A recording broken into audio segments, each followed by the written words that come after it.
Good afternoon and warm welcome to all of you here. I'm glad some of you have made the space to come here rather than elsewhere, but all the debates are equally important, obviously. Again, Dharmendra Kanani, a very great pleasure to be welcoming you here and also moderating this important discussion about a new era for climate leadership, or leadership on climate change. And so before we get into the thick of it and get into the debate, we have an idea sharing moment for you, which we hope will set the emotional tone for this conversation. We're really pleased to have two people who have shown leadership at a different time in their lives, which is fantastic to welcome both of you. Can I just invite you both just to introduce yourself and tell us your story. You can, absolutely, please. Make yourself comfortable wherever you want to sit. So fighting in courtrooms for climate protection is a human right. Over to you. Hello, good morning. I hope you understand me because... Sorry, there is a mic. There we go.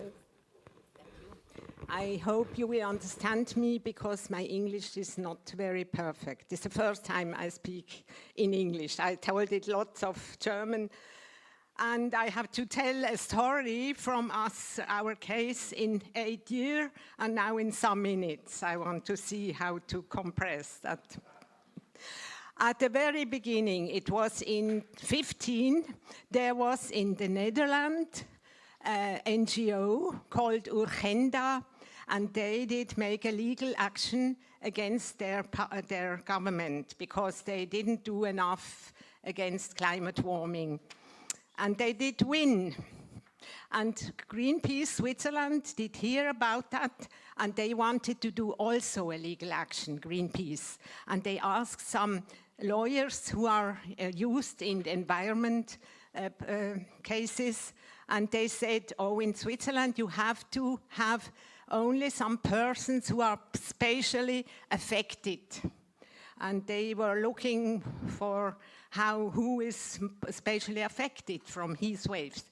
And in 03, there was the first heat wave in Europe. They were dying in Europe, about 70,000 of older people. And then one has recognized only, especially also more women than men. And so the lawyers said, okay, Greenpeace, you have to look for older people, older women. And so we are only, I say only, women. And now we are about 3,100 in Switzerland, about 64, and living in Switzerland.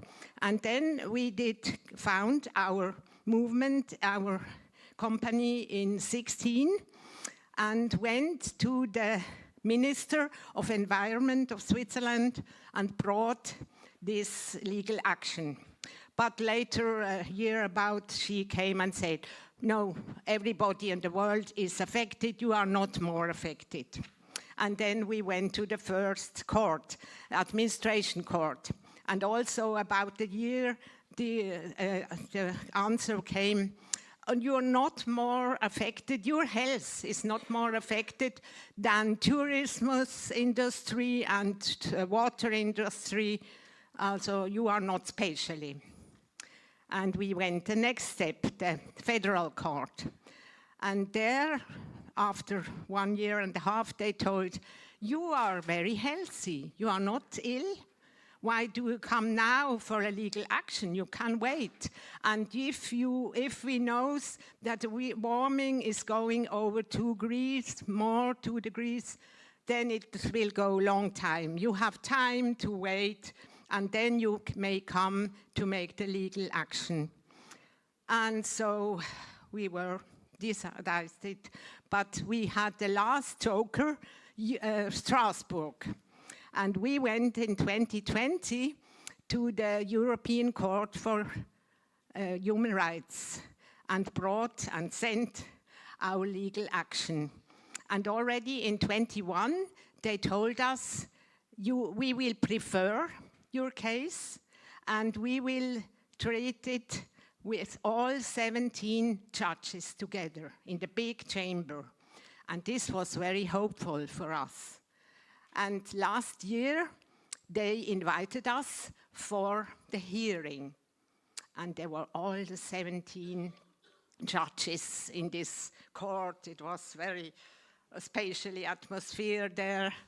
And the Swiss advocate, they did come with their arguments, and they were not government, yes, from the government, but they had not good arguments. They didn't know much about, for instance, the IPCC, but our lawyer, she was from London. We had somebody who spoke very well English, and she had lots of arguments, and she did know the studies and the newest IPCC, and we did know it's our side. We have more chance. And it was about 4 or 5 hours going. And we asked then lawyers, famous lawyers, and they said, yes, you're sure you will win, but not 100%. Maybe 50, maybe 20%, you will win anyway. And we were very hopeful. And then last April, we were invited for the verdict. And then it was only half an hour, only the president who told from the judges, and she gave the right to us and said in the Article 8, the human right is to have the climate protection to do. And it was what we wanted. It was 100% for us, this victory. And so we were lucky, and we were accepted also from all the magazines and the newspaper they brought us, because before our old women, they were not coming in the newspaper, only some cliches. But then we were invited as here, still now we are invited in the whole world for interviews and lots of things.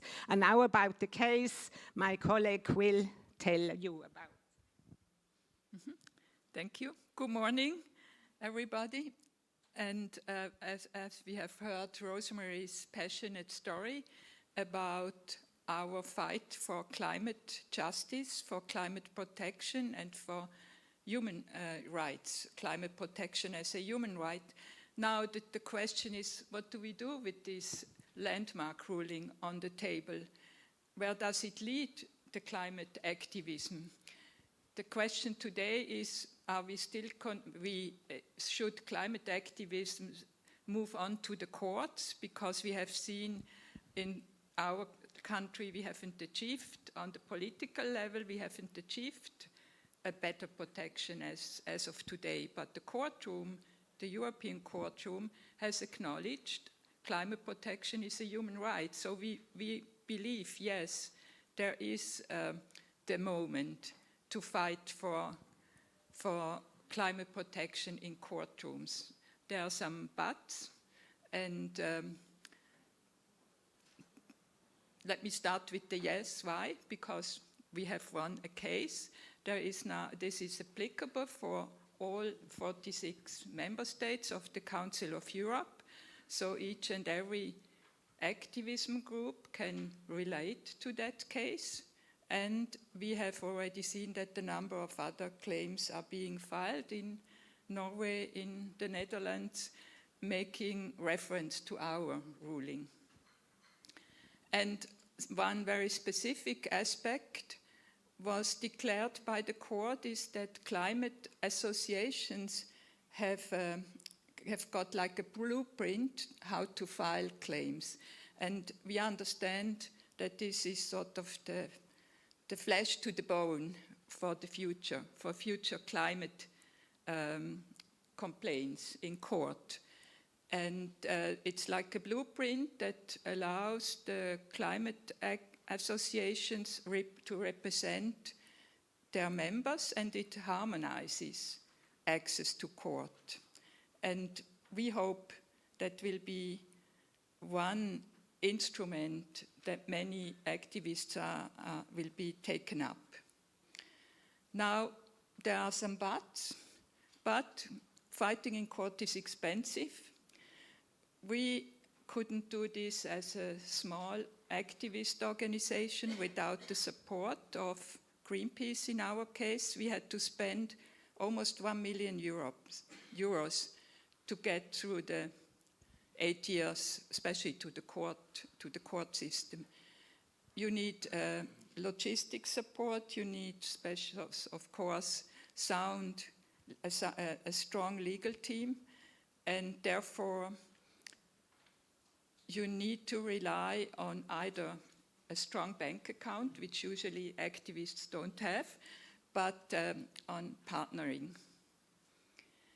And then there is one but, a bitter but for us at this moment. The question is, what happens if you win?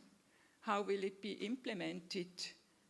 In our case, a favorable ruling for climate change. And our own government is reactive to implement the ruling, stated recently in an official letter to the Council of Europe that Switzerland is already doing enough and they will not abide by this ruling, which we as citizens, especially as sort of vulnerable citizens, we feel that's appalling, it's outrageous, and we can't believe that a country like Switzerland, with the democratic values we have been growing up, with one of the longest democracy in the world, dares to sort of undermine a ruling. And we, of course, were expecting criticism. And Rosemary has already made a small comment. We were considered this old bunch of women, they should shut up, or the grannies start being manipulated by Greenpeace. And now we are here and we got an outstanding victory. So we think there is some sexism, ageism. Obviously, no one is discussing that openly, but some of the political people in our country clearly voice heavy criticism against us. So we hope that this negative of Switzerland doesn't mean that in the future other countries will follow this example and not implement a ruling. We fear that human rights are becoming negotiable by political parties, and especially with the right-wing positions we are seeing everywhere. So we hope that the Council of Europe might address our concerns. They have to do in the enhanced procedure, commenting to the Swiss position, but we will keep on fighting. We will keep on fighting for our rights and for the planet. Thank you.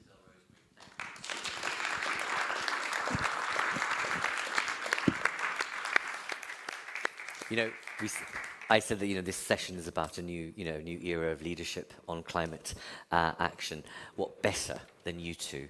Honestly, I bow to your patience, resilience, strength, temerity, tenacity. Thank you. You are an inspiration and an inspiration to everyone. And we need to make sure that all of us spread your story and your sense of not giving up on hope. Which I think is a beautiful, beautiful story. So thank you for being here. Really appreciate it. Thank you very much.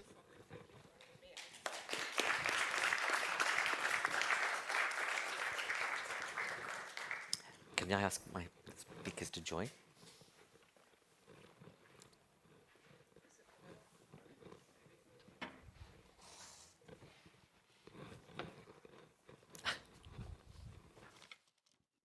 Okay. There's no staircase here, Natalie. You didn't think about that before removing it over the other side. Oh, dear me, God almighty. I know, yeah, both of you, it's okay. So thank you for being here. As I said, we've had that very moving and instructive and informative, idea sharing. It's Margaret Mead who said once, if those of you know her, said that, all it needs is a small group of people to change the world. And it's always a telling story. I think one that lives, especially with me anyway, but you can always see this when you hear the stories that we've just heard. It does only take a group of small people to make change happen. I'm really pleased that we're having this conversation now.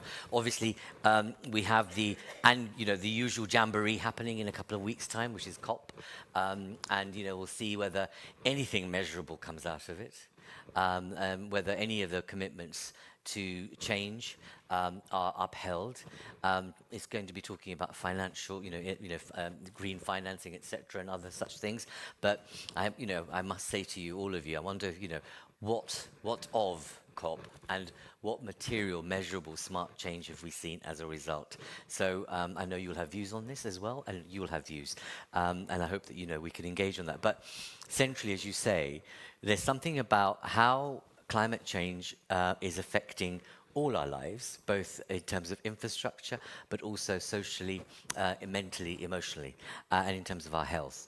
And increasingly, the notion of the, let's say, Strasbourg upholding, and also saying very clearly that you have a right, a human right, to have a climate action undertaken to protect your health and well-being.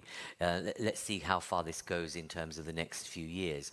But what's certain, you know this already, is that the pace of change, or the acceleration of the impact of climate change, is upon us. And you saw what happened in Valencia, and I hate to think what's going to happen over the winter and in the spring. And as we know, we don't have seasons anymore, and so it's going to be quite a kaleidoscope of let's say, change on the weather front that I'm not sure our cities are ready for, or our countries are ready for. This is the biggest issue, is that we've talked a lot about making sure that we move in a certain direction, we have enough money, but are the cities and municipalities, our national governments, thinking about, I need to be adaptation ready, I need to be shock absorbent or shock resistant, and have I got the systems in place to make sure that if I get a whole year's rainfall in 8 days, what am I going to do as a municipality? I'm not sure that kind of conversation is happening, which is what we need to be having. So, anyway, what to say to you that we did, one of our speakers, Laura Cozzi from the International Energy Agency, cannot be with us, unfortunately, due to ill health, which is a real shame. I know, I'm sorry. We were looking forward to her being here also. But we have others here too, who are equally welcome and also forceful on the subject. I'm going to come to you first, Frank. It was really, thank you for being here. And you're on the executive board, and you do a number of things with the ECB, and it's good to have a bank here on the platform, because it's important that we have bankers in this conversation. Can you share with us what do you see the role of your bank, but central banks more widely, in ensuring that we move in the direction we need to in terms of a transition, so that we're able to have finance it effectively, but also that point about if we reflect on the kinds of flooding that we've had just in the past 3 or 4 months, Central Eastern Europe, what's happened in Spain, a lot of those municipalities are already broke. Public debt is the highest it's ever been. That kind of damage is going to cost also. So there's insurance, but also how do you look at the transition, but also support the risk that's happening? Over to you, Frank. Well, thank you so much for having me here, and I feel humble after speaking after what I think are 2 towering figures in terms of courage and wisdom. And before I start talking a little bit, answering your questions directly, I would like to make a link to what you said to what we do, because there is a very strong link. And in order to explain that, I need to also specify that we are not a bank, the European Central Bank. We are a supervisor of banks, which is obviously very different. Now, you mentioned the Urgenda case, which was a case in the Netherlands. And to just say a couple of words on that, and then translate that to banking supervision. So there, indeed, the case was that by not having Paris-compatible legislation in place, the Dutch government was breaching human rights. And that case was won, and therefore the Dutch government was ordered to have more ambitious climate policies, which they then enacted. That same group of people went after not the government, that in their view and in the end of the view of the Dutch the Supreme Court was failing to make these policies, after one of the highest emitting firms in the world, the Shell Oil Company. And they won in first instance. Shell Oil Company was found to be breaching human rights because they were not on a Paris-compatible path. And the legal reasoning was very easy to understand. The judges said the climate crisis produces an innumerable amount of human rights breaches. No single actor in the world can address all of those. So the US government, the EU government, the European Central Bank, academics, there's no single actor that can address this. So the only way that these human rights can be addressed is that everyone does their fair share. So how do we determine who's, what is your fair share? And then they said, well, let's look at scope 1, 2, 3 of Shell. You are emitting about 2% of worldwide emissions. So that is what you are going to have to bring down according to a Paris-compatible path. That was the court of first instance. Under appeal, next couple of days, we will see what and it will no doubt be brought to the human rights, to the Dutch Supreme Court. You're asking why am I saying all this? Because we need to talk about the financial sector. The next court case in the Netherlands was against ING. Reasoning being, we have gone after a state for not enacting sufficient ambitious policies. We are going after a highly emitting company. Now we go after one of the financiers of highly emitting companies. So what I do, and now I bring it to our work as a central bank and supervisor, in our supervisory capacity, I talk with bankers and I ask them, do you manage your climate and nature related risks? And among many of those climate and nature related risks are climate and nature litigation risks. So I tell them, it could be already today, it's a risk, because this is not the law in every land. It's litigation that's making its way up in the courts. You said, you explained to us, it took you 8 years to get there. So these are things that take a long time. But there is no longer a zero chance that courts will not find in the Netherlands, but also in many other jurisdictions, that not bringing your balance sheet in a Paris-compatible manner to net zero by 2050 and minus 55 by 2055 will not be seen as a breach of human right, being a tort, therefore you being liable for court action to be actually ordered. So I'm not even talking about damages here, but just to be ordered to bring your balance sheet in line. So this is a risk that needs to be managed. One of the best ways to manage that risk is to make sure that you have a Paris-compatible transition plan, that you have a Kunming Montreal, so it's not just climate, it's also nature, transition plan that is that makes you, if you like, immune for this kind of litigation. So if your question is your work being heard? Is it being translated into the economy? Is it being translated in discussions in the boardroom? Is it being translated in forceful actions by supervisors of banks so that they manage these risks that are related to these court cases? The answer is a resounding yes. That was the link between what you said and what we do. Now, we as central banks and supervisors are not climate and nature policy makers. And that's a good thing. This is something for democratically elected governments. So the Paris Agreement, the European Climate Act, the CSRD, the CSDDD, the Fit for 55 package, all these things have been decided by democratically elected governments and parliaments. So we are not climate and nature policy makers. We are climate and nature policy takers, is the way we always say it.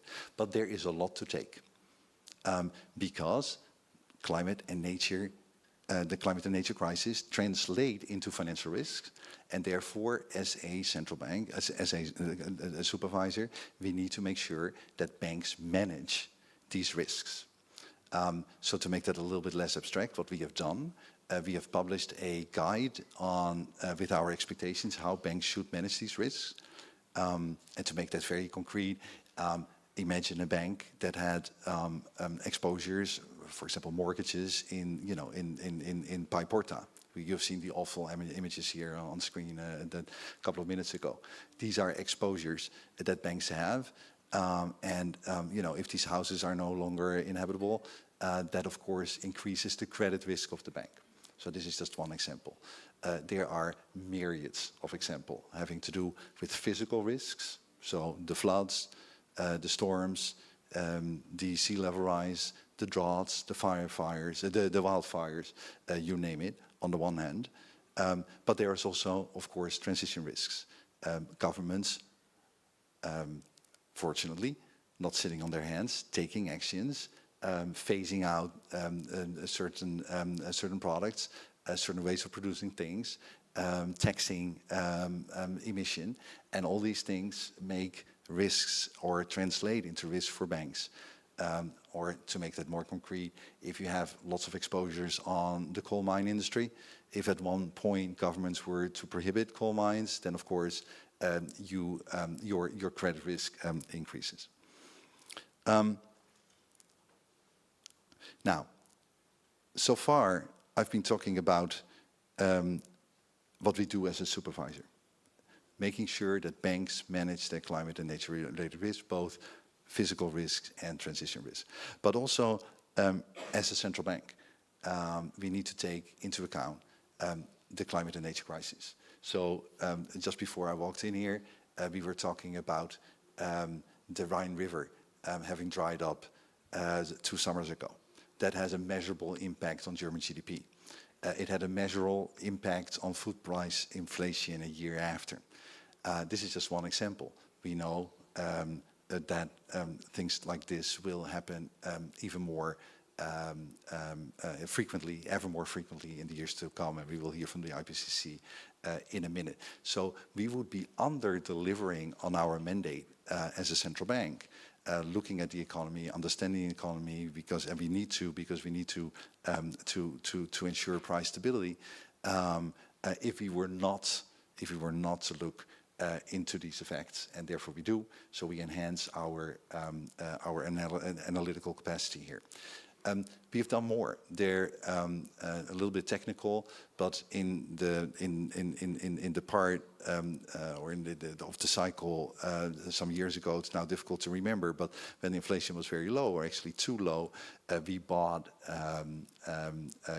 corporate bonds, and in buying these corporate bonds, we tilted towards buying more green than less green bonds vis-a-vis a situation in which we had just bought, if you like, the market. So we tilted, we went into buying more.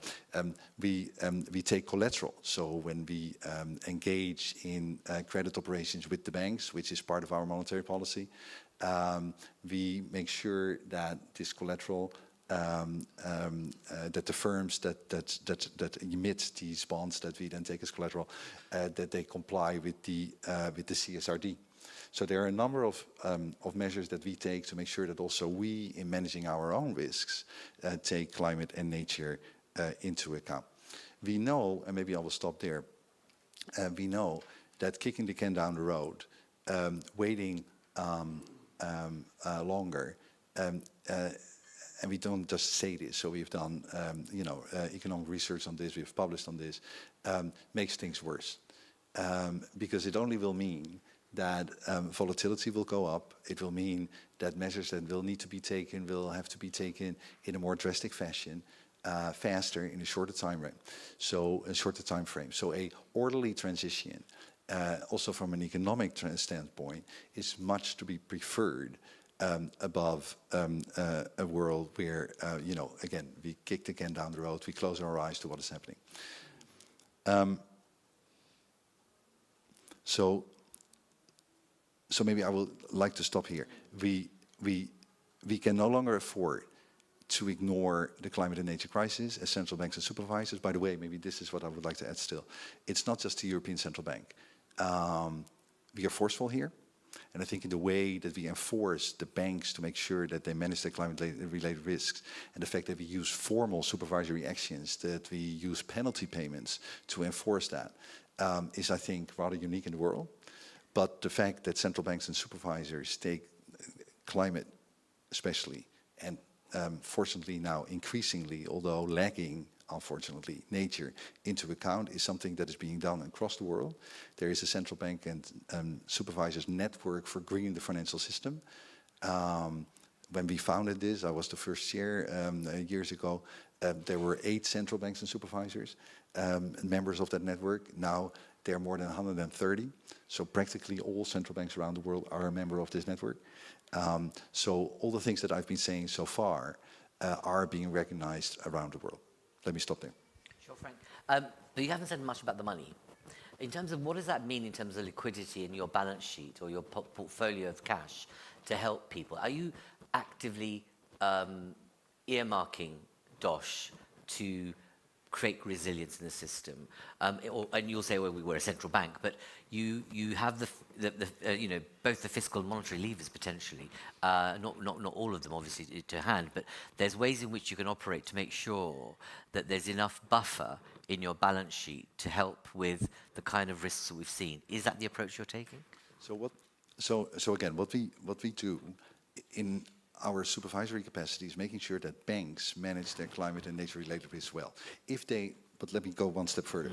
If they manage these risks well, that means that they can actually take these risks. So there is, of course, another part which is not our job, but it is very important, and it's very good that banks do that. Of course, banks need to be profitable in order to be able to lend to the economy and also to finance the transition.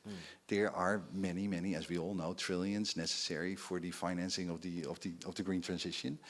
By the way, not just in terms of the mitigation, but also in terms of adaptation, and not just climate, but also nature. So banks have a key role to play there. But they can only play that role if they are well capitalized and if they have sufficient buffers for the risks that they take, also the climate and nature related risks.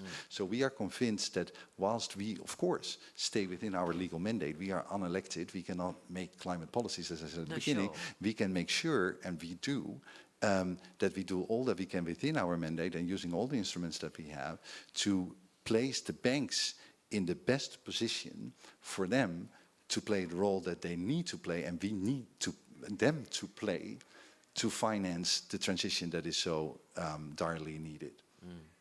Okay, I mean, I won't press you too much on this, because one of the experiences we had during the financial crash, you know, about 10, 11 years ago, was the fact that banks were hideously badly balance sheet managed, let's put it that way, with hardly any real risk capital involved, and were almost kind of, you know, had hardly any DOSH to deal with the crisis that we were met with.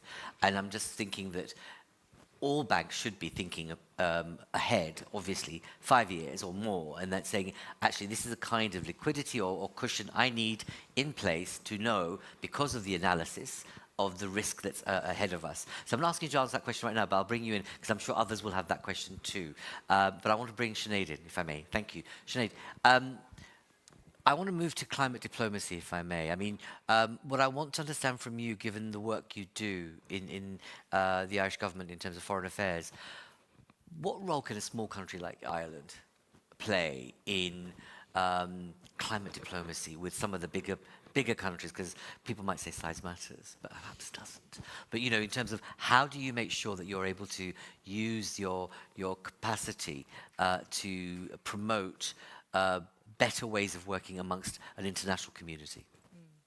Thanks, Dharmendra, and maybe just to say first of all how great it is to be here. For me, you said COP's in a couple of weeks. For me, COP starts on Sunday in Baku, and will go on for a couple of weeks.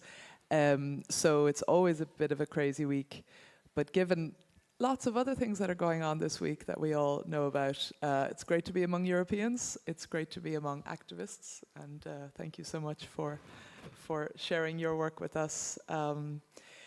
So, yeah, I mean, and what better time to talk about climate leadership, indeed. We're a small country.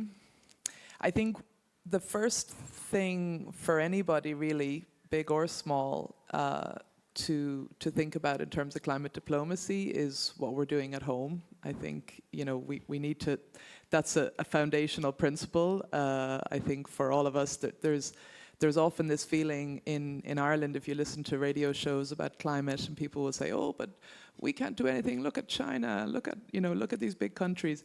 And we have to remind ourselves that a third of global emissions actually come from countries that are less than 1%. So actually, all of us, we may be small, but it all adds up. So I think, the first thing is to pay attention to, how we are doing climate action at home in terms of can then we be a credible actor on the international stage. I will say we're improving. We've still a long way to go in Ireland, but we're definitely in the right trajectory.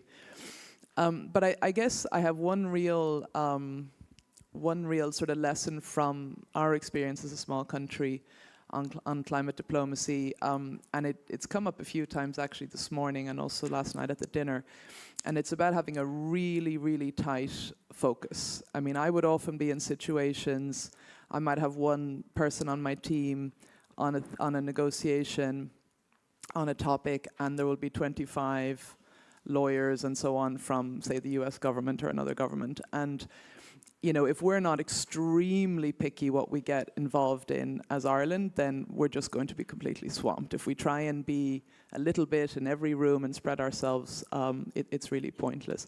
And so, what we really tried to look at when we were, really trying to get serious about this was, well, how will we pick the right thing? So what's the why? Why should we pick a certain topic? And then also, how are we actually going to go about it? And for us, we've made, I think, a slightly unusual decision to really major on adaptation and loss and damage. So adaptation, everybody will know about. Loss and damage, maybe in simple terms, if you're not familiar with it, is really the far end of adaptation, the worst impacts of climate change, often in, say, the small island states or the poorest countries. What can we do about it, maybe when adaptation is too late? So that whole area is quite unusual. Most countries spend most of their climate diplomacy on mitigation, right? On talking to China and so on and so forth. I fully support that, but as Ireland, we were like, what can we really contribute to that conversation? So we kind of looked at our own strengths, our own history, our own relationships, particularly with Africa and with the island states, because we're also an island state. And we said, okay, this will be a good fit for us. Then the question, the most important question, because we're talking a lot today about implementation, which is quite right, is how are we actually going to go about this? And I'll give you an example, maybe quite a specific example, which might help to understand this. I think one particular point for us, and you said it actually, Frank, just there, you said you've got to use all of your instruments, right? We all have different mandates, and what are the instruments available to us? One thing we have is money, right? We spend climate finance. So we're trying to spend most of our climate finance in the same areas where we're putting most of our diplomacy efforts. So 80% of our climate finance goes to adaptation and loss and damage. And so if I just take one kind of specific example to give you a sense of it, some of you may remember back in Glasgow in the COP26, but then in Sharm el-Sheikh in COP27, there was a very big focus on there needing to be a new fund for loss and damage. There's never been a kind of an international recognition that, some countries are just suffering really, impacts that simply can't be adapted to, and there needs to be a special provision for this. And there was always this kind of pushback, by a lot of countries thinking, oh, this will mean liability, compensation, court cases, and so on. But I think we got over that, and we agreed in Sharm el-Sheikh, and this was something that we had kind of, I suppose as Ireland, we'd kind of identified this, okay, this looks like our kind of area you're talking about, the most vulnerable. So we did a lot of kind of technical work and work within the EU also, trying to influence our EU colleagues to get this on the table. So the technical work helped. We had our minister then was the EU lead on this in COP27 in Sharm el-Sheikh. The fund was agreed. Then the harder part, designing the fund. So we spent the whole of 2023 in something called the Transitional Committee. I was the Irish member of this, trying to actually design, okay, these great placards, loss and damage, justice, et cetera, but actually, how is it actually going to work? That's the really boring work, to be honest with you. It's very legalistic, it's incredibly time consuming, but it's critical. And I think one of the things I realized was, even though we had put our resources as Ireland very much into this loss and damage space, we couldn't even cover the whole gamut of the design. You know, there were so many issues in this. So then we decided, even within that, we're going to focus. So we said, right, within this loss and damage fund, Ireland's number one thing is, how do we get a special allocation for the most vulnerable countries, the small island states, the least developed countries, so that the fund actually serves them? Because technically, all developing countries, including Saudi Arabia, China, et cetera, could actually apply to this fund. So how do we really make sure that this fund does what, you know, we really believe that it should do? And so we again tried to use all of our instruments. We commissioned research on this. We had events. We did technical work, you know. And I think it's this concept of being like the broken record. Like every time I put up my hand at the transitional committee, people were like, there is a 99% chance that Sinead's going to say something about vulnerability and a minimum allocation for LDCs and SIDS. And I was like, I'm happy, because people used to make fun of me. And I'd say, I'm happy that every time, because, you know, we don't want there to be any doubt that this is Ireland's top priority. So we managed to, it was tricky. I won't say we got 100% of what we want, but we did get a minimum allocation for LDCs and SIDS despite huge pushback from other developing countries. And a lot of that was working really closely, and it comes back to relationships with the small island states to say to them, what will work for you? What will work for the least developed countries? So we got the decision agreed in Dubai. And then coming back to putting our money where our mouth is, we were able to commit 25 million euros, which is a lot of money for us on that. And now we have a seat on the board of that with the European Commission. So the point I want to make is it's about that relentless focus, and it's about that follow through. You know, you pick something, you pick it for a reason, and then you really hammer home on it. And the last thing I will say is that there is a lot of cynicism just as we come into COP, and we're trying to, you know, agree a new finance goal in Baku, which is going to be incredibly difficult. And there's a lot of cynicism among developing countries that, oh, you guys just care about mitigation. You just want us to mitigate so that you don't have more climate change in Europe. You don't care that we are really suffering today from adaptation and loss and damage. And so, you know, like I said, for us, it's a sincere focus, but I'm also aware that it has a political you know, kind of logic to it, and that we're helping the mitigation agenda by actually not just taking adaptation and loss and damage seriously, but being seen to take adaptation and loss and damage seriously. Thanks. Thank you. And you know, sometimes some of these distinctions have become false between mitigation and adaptation as well. And I think in terms of how you kind of perceive it, and you know, what you consider to come first or not. But actually, we just need to do both things at once to a certain extent. In terms of, you know, you say you got that huge win. One of the things that when we've had conversations with a lot of the countries in Africa and let's say in Pan-Asia, it's about how money's not coming through quickly enough. So you've got this.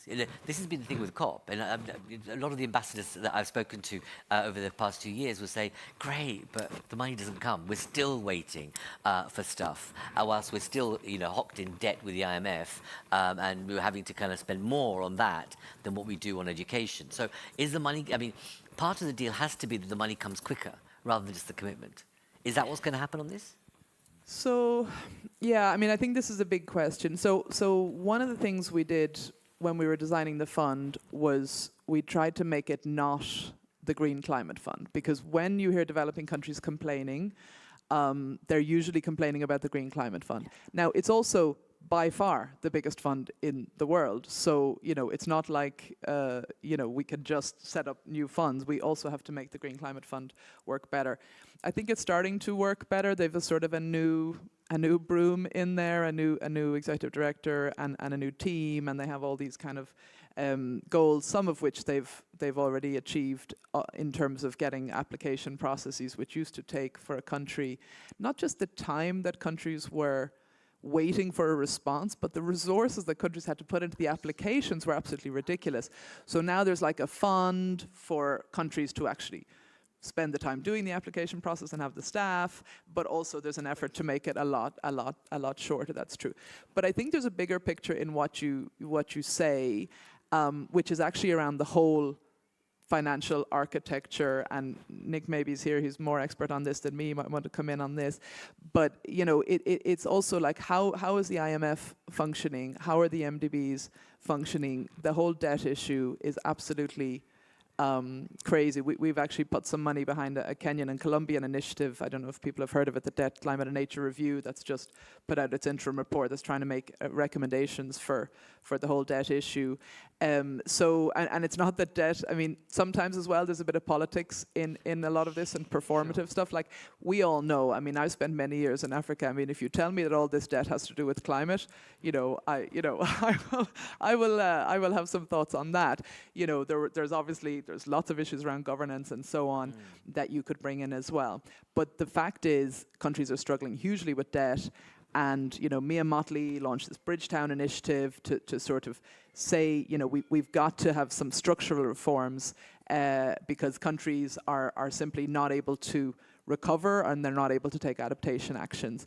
So, yes, it's about the funds, but to be honest, it's more about how the whole architecture works, which is partly about the whole architecture in general being out of date and needing reform. Do you know what I mean? It's not just about climate. I absolutely agree. And I just think, that's why I think that when you have the conversations at COP, it's so critical that whether it's the IMF or the World Bank are present in that conversation with development agencies and finance agencies. Because, it's a shame one of our Belgium colleague, who's the chief executive of Enable, is really enlightened in the sense that actually turning debt into finance.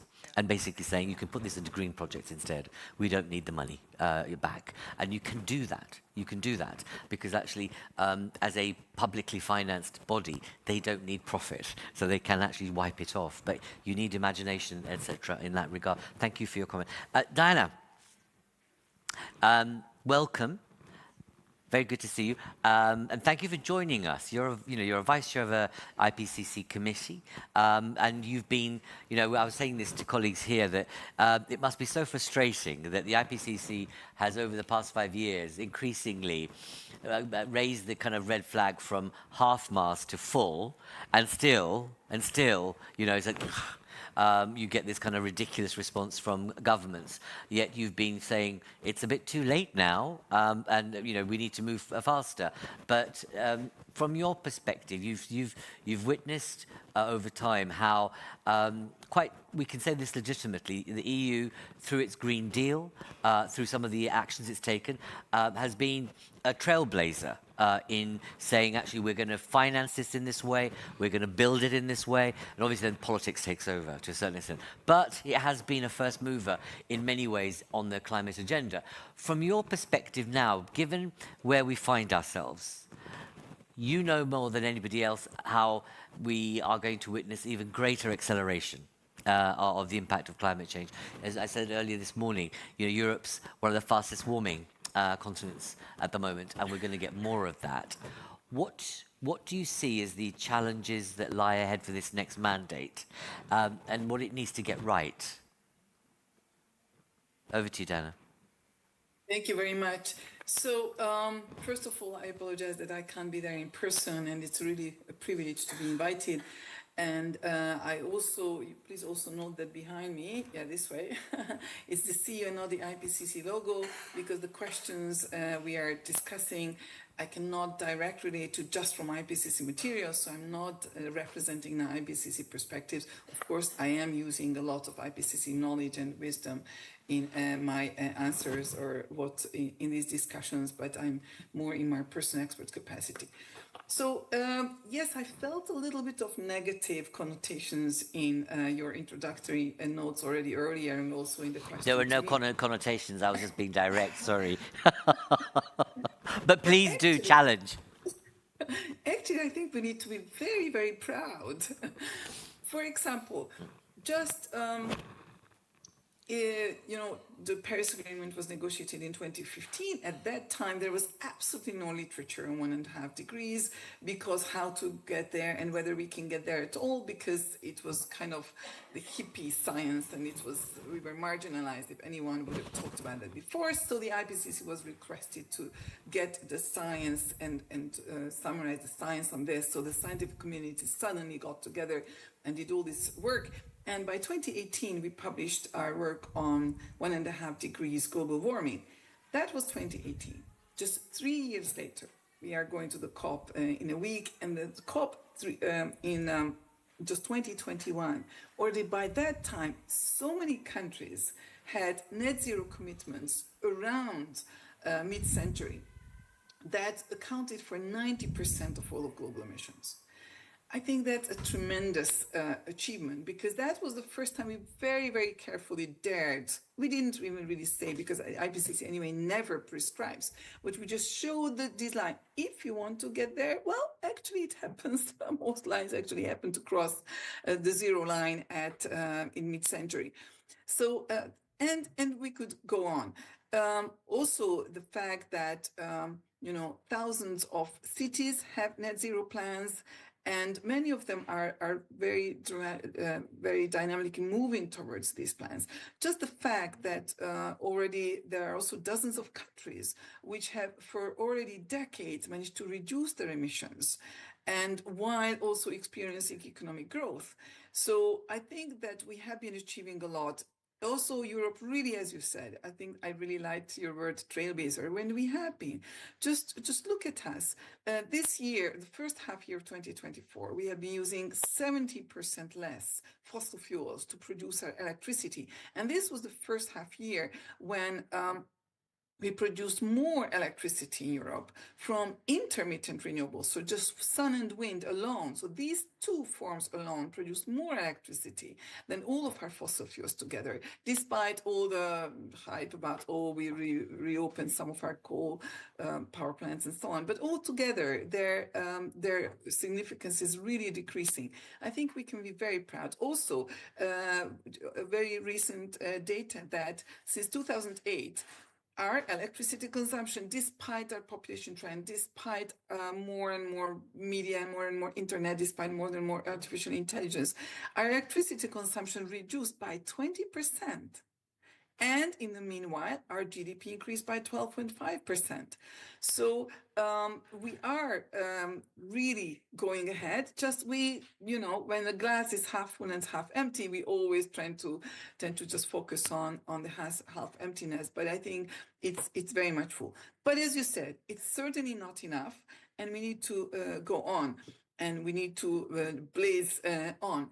I think what Europe really needs to do a bit better, and that's why it's really what is really hard for Europe, because we are a historic continent and we have historically strong economy. So for us, it's a bit more difficult to do many of the things that China has been doing. For example, they have been, of course, the quickest in, for example, the electric mobility revolution. They're now one in every 3 new cars is an electric vehicle, while this is much worse in Europe, but still much better than in the United States or anywhere else in the world. But I think what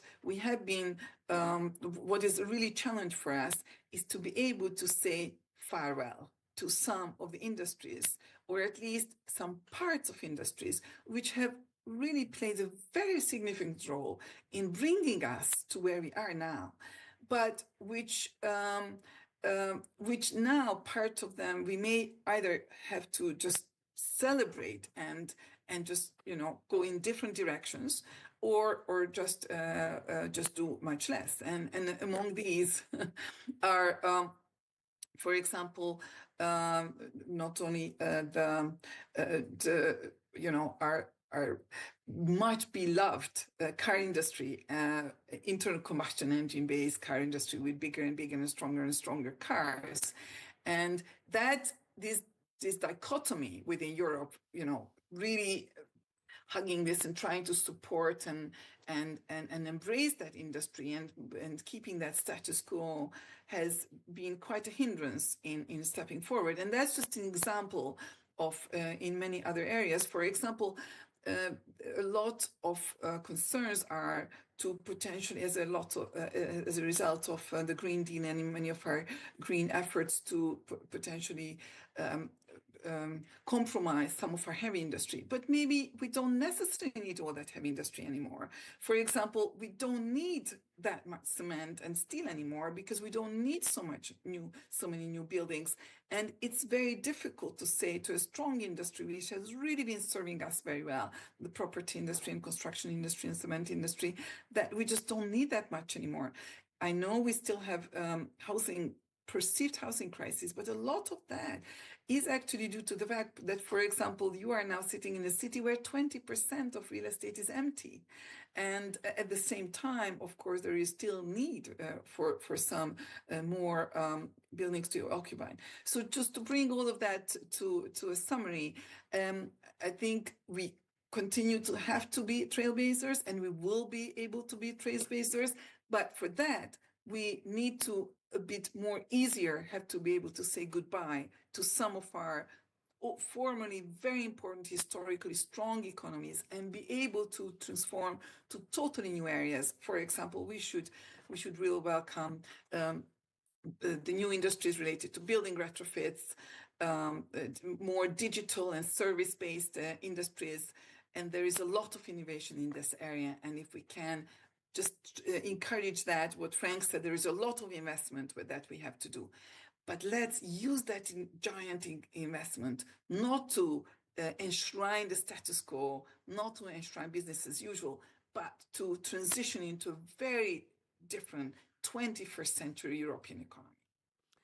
Thank you. And it's a good challenge back to what you perceived as being a negative commentary, and it was meant to be. I mean, because whilst I don't disagree with you about the progress that's made in terms of we have commitments to plans, absolutely, and many cities have moved in the right direction. I suppose from our perspective, what we do know, and you know this very well, that majority of social housing stock across Europe is not fit for purpose. Most definitely not fit for purpose for the kind of climate impact that's happening right now. These are the poorest communities in Europe, and they're living in the poorest stock. And they're the people who have the least opportunity for adaptation. Municipalities don't take very much time to enable communities to know why they need to change their pumps or to get solar or whatever. We don't do that. And so for me, my concern is, and our concern is, that those who are already on the sharp edge will drop off, unfortunately, and will either be hospitalized, killed, or materially suffering as we think through what's going to happen in the next, I'm not talking 5 years, in the next 12 months. We're going to see even more, as you know, in terms of the temperature that are rising and creating a storm, if you like, quite literally. So I think the issue is about pace and having a frank conversation about how you move quite quickly, and not in 5 years, not by mid-century, to a different kind of dialogue and engagement on how you adapt, but also bring communities with you. Because one of the things that's happened in the past couple of years is that we've had people who are, let's say, reactionary to the climate change agenda. And the right has very easily preyed on that sense of, well, look at that. You've silly policies where you can't bring your old car into the town, where it's actually mostly poor people who don't have the affordability to buy a new car. And you think, go figure why people will be detached. So I think we need to be thinking more upfront and more in a granular level in terms of the impact on community and types of community. That are most likely to be vulnerable and prey to right-wing forces, but also the economic impact on their lives and the current material circumstances. But that's I've got it off my chest. There you go. I want to bring you in terms of your views. Welcome your reaction to what you've heard. And great. So please, there's a microphone, I hope, making its way to you. Do introduce yourself, please. Oras Tynkkynen, Member of Parliament from Finland, and I would like to start by paying my respect to the Swiss leaders. I think your leadership really moves me on a personal level, and it really inspires me, and I hope it inspires all of us to take more action. I hate to be the one to bring the post-US election situation to this debate, but I didn't hear it from from any of you, basically. To me, it means that we need to cooperate more with other partners. And I think simply from a very mathematical carbon budget point of view, China is obviously the key player here. And I would like you to reflect, if you will, what we could do more together with China. Perhaps, Frank, you talked about central bank supervisors and having this global network. Do you think we can push China or help China to move their financing away from fossil fuels? They have been one of the main financiers of fossil fuel projects globally. And then, Sinead, you were talking about climate diplomacy. What can we do together with China more? So perhaps if you can all reflect on this a bit. Thank you. From a politician's point of view, we've heard various statements from the European Commission and the Parliament about not wanting to do business or even speak to China. Where do you stand on that? If we want to tackle the climate crisis, I think we need to work together with China. I'm sorry to say this. From a very principled point of view, it would be lovely to live in a world where we can just cooperate with people who share our values. We are not in that world today. Thank you for that. Thank you for being upfront for that. Lady back there in the burgundy jumper, if I can say it's burgundy.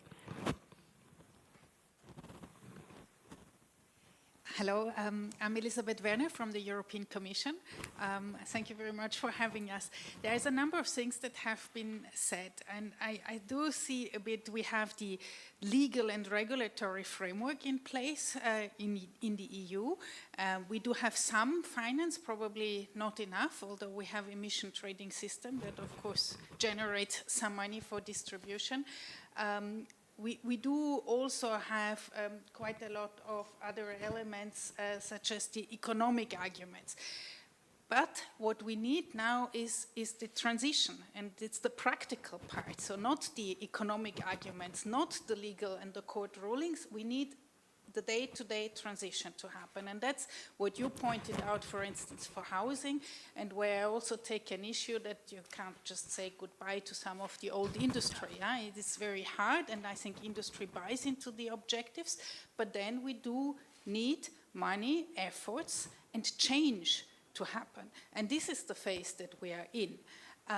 Now, in terms of the international diplomacy, there is a number of things that I think we have also in Europe that we have proven to work, and indeed the emission trading system and the carbon pricing is at the heart of it.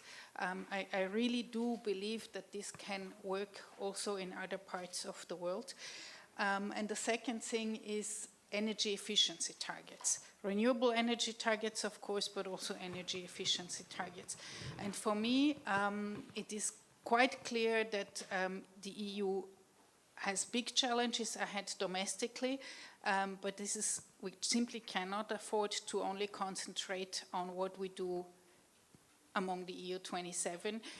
It is the international partnerships and a new way of partnerships. So if I can also answer your question, no, we cannot pick and choose. We just have to have partnerships which we tailor-made so that both sides can benefit from it. Thank you. Thank you very much. I was going to bring you in, but please. Thank you. I don't want to block anybody, but maybe I can stay here. Yeah, my name is Rong Zhang. I'm from IFC International Finance Corporation, part of the private sector arm of the World Bank Group. And thank you very much for us to being here. And I'm very glad to see Frank Anderson and bring some memory. I remember a couple of years ago, in your office, and you talk about, I think the NGFS was 8 countries and talk about the future of a membership. And at that time, IFC also facilitate a network already as a small banking and finance network. And that will have 20 countries, both public and private. And so 6 years now forward, you have more than 150 countries, and almost all of the central banks, and we have 72, I want to report back, 72 countries from emerging markets only where IFC operate. So I think just a kind of a story that the collective action is not only who is leading, but when you using the convening power bring people together, you actually, this collective leadership emerged even beyond our imagination. We started on 10 countries, 2012. The small finance or climate finance word doesn't even exist. I came from the ESG policy team of the IFC. So I think it's really the collective action bring this leadership and ambition together. So I'm also on the way to COP, a lot of talk, and I'm glad is this nickname of this COP is Finance COP. Yeah. And I think it's not only about money, and they talk about the kind of $1 trillion annually needed for climate action, but I feel they need a fundamental reform to change the financial system, really bring the climate and development together. And I'm wondering, and from our distinct panel and also colleagues in the audience, is my worry is about the gaps of climate finance leadership right now. And as we're heading to climate finance COP, how can we tackle this? And in my mind, there are three things potentially. Both EU can take leadership and all talk about the collective leadership. One is about policy gap, climate finance policy gap. And I think EU actually is leading in many ways, but there's a lot of problems. For example, the taxonomy, EU started green taxonomy, actually is leading this way. And there's a moment of from 0 to hero. Now it's 50 taxonomies. And I was talking to a French bank in Thailand 3 weeks ago, and they said, we need to implement EU taxonomy. We're based in Singapore, there's ASEAN taxonomy, and we're investing in all the ASEAN countries, and there's Thailand taxonomy, Indonesia taxonomy. So I feel there's a gap of policy alignment, so they can talk to each other. This keyword, the EU actually advocating interoperability. Yes. Doesn't have the harmonization, doesn't mean standardization, but it's interoperable and comparable. So that's one, I think, a gap of leadership, of climate policy. And second, of course, policy is only a means to an end. It's about implementation and impact. And one of the key challenges, particularly emerging market, is the capacity. And I think, Frank, you also mentioned, there's actually failure of education. We don't really have a pool of students and experts educated systematically from university. We have to actually educate ourselves for regulator, for financing and supporting institutions. So there's a gap of capacity. How can EU and others collectively building capacity and technical assistance to have a really pool of experts when the bankers are ready, regulators are ready? And third and lastly, but not least, is again this measurement. We talk about money, we talk about policy, and there's not really consistent measurement framework in place to measure how the money we're spending and the impact we created. It's not really about money. I think it's job created, life saved, and the water saved, all these things, but there's not only the methodology, but also really people sign to it, so then we can compare. So with that kind of a leadership gap in climate financing, on policy, on capacity, on measurement, I really ask the expert in the space and people going to COP that to challenge, but also create this collective action to tackle this together, as together, not only EU, but international institutions like IFC, World Bank, IMF together. And there's a hope. Thank you. Rong, thank you so much. I'm so glad you came in because there's a kind of clarity and simplicity of what you're suggesting, and you think to yourself, you scratch your head and think that, my goodness, why haven't they thought of this before? And that's my frustration with the, what I call the jamboree, because by having such a big circus, you lose focus and you don't get to the heart of some of the things you're saying. The one thing you didn't mention, Rong, is about how do you get the money flowing more quickly? Because that's the biggest issue for many member states and for the poorer countries, but also poorer communities, is that you find, it's difficult to access it. You said, as we heard, they have to spend money in putting in the application and then waiting for donkey's ages to get the money down. So I think something about speed of financial flows would be really helpful. But let's see. So we've got a couple of lovely. Okay, we'll start with you, sir, then yourself, and then we'll go to you, and then over there. Introduce yourself, please. Thank you. My name is Thomas Ben. I'm the head for Oceans and Regenerative Blue Economy at the International Union for Conservation of Nature.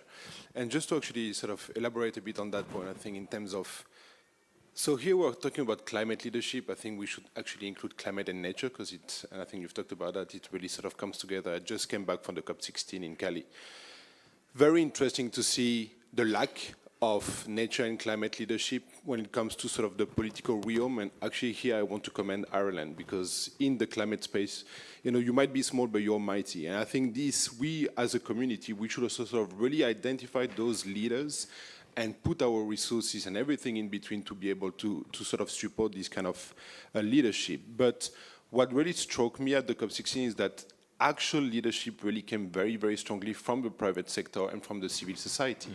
And it's not antinomic to actually sort of create this kind of leadership. And I think including some government who might not necessarily have at the very top this kind of strong leadership leading the charge might be able to actually sort of open the doors and open the gates to the civil society and the private sector. So that's one thing. Now, the other thing is, and I'd love to hear your thoughts on that, is when we talk about leadership, it's a risky business because you are leading the charge, you're the head of a spear. Now, and that translates as well in financial flows. So for instance, the GCF, I won't enter into the details here, but the mandate of the GCF is to catalyze private sector investment, right? Now, the thing is, in most cases, in fact, in all cases, they will want to see what they will catalyze before they catalyze it. So what de facto happens is that it's actually the private sector that catalyzing GCF funding. Why? Because they are extremely highly risk adverse. So now at one point you just need to accept that if you want to lead on the climate and nature space, you will lose money. Though it's better to lose money than to actually lose lives and everything in between. And you just need to, sort of the risk tolerance needs to be much higher. It's a new sort of, I talk a lot about regenerative blue economy, which is trying to really sort of turn the economic engine, which has been proven to be very effective at destroying the planet and nature and the climate, into a positive driver of conservation, regeneration, etc. But that's a new space. So it's like, if you like croissant, if you like pain au chocolat, you need to invest into the bakery. If no one is investing into the bakery, it's just not going to happen. You will not have any croissant and pain au chocolat to eat. So someone needs to do that, and including the financial sector. And now it's starting to, you know, kind of start in big international cooperation or financial institutions where they are starting to put at risk their own capital. But it's just really only starting. I think maybe here, the central banks, they might have also a role to play to sort of, I don't know, maybe look at some of those rules and regulation in enabling them to be able to take this kind of risk, and as well as the governments. So I would love to hear your thoughts on how can we be much less risk adverse to be able to lead the charge indeed. Thank you. But when you go to COP, are these the kind of conversations you're having over there? I wish. Exactly. You make my point. Thank you very much. Gentleman back there. Behind you, yes. Hi there, Nick Mabey from E2G. And as we're praising leadership, I would love to praise Rong's leadership. She has done more on green financial reform earlier than anybody else, I think, on the planet. But you never shout about it. So I thank you for your leadership over the last 2 or more decades, because that's actually where a lot of this stuff gets done behind the scenes where people don't see it. And sometimes we do need to recognize that. So thank you. Thank you for doing that. You're absolutely right, because she's a star. I want to go. Yeah, there is an American election. We've been here before through 2 American presidencies where they pulled out. And it is important to recognize, and I'm going to push back on you on this, because the EU's got to be more proud of what it's built, and it is the EU's built it. Without the EU, it would not have happened. When I started working on climate, business as usual was 4 to 5 degrees. Business as usual is now 2.5 degrees, and everybody met their net zero target be 1.9 degrees.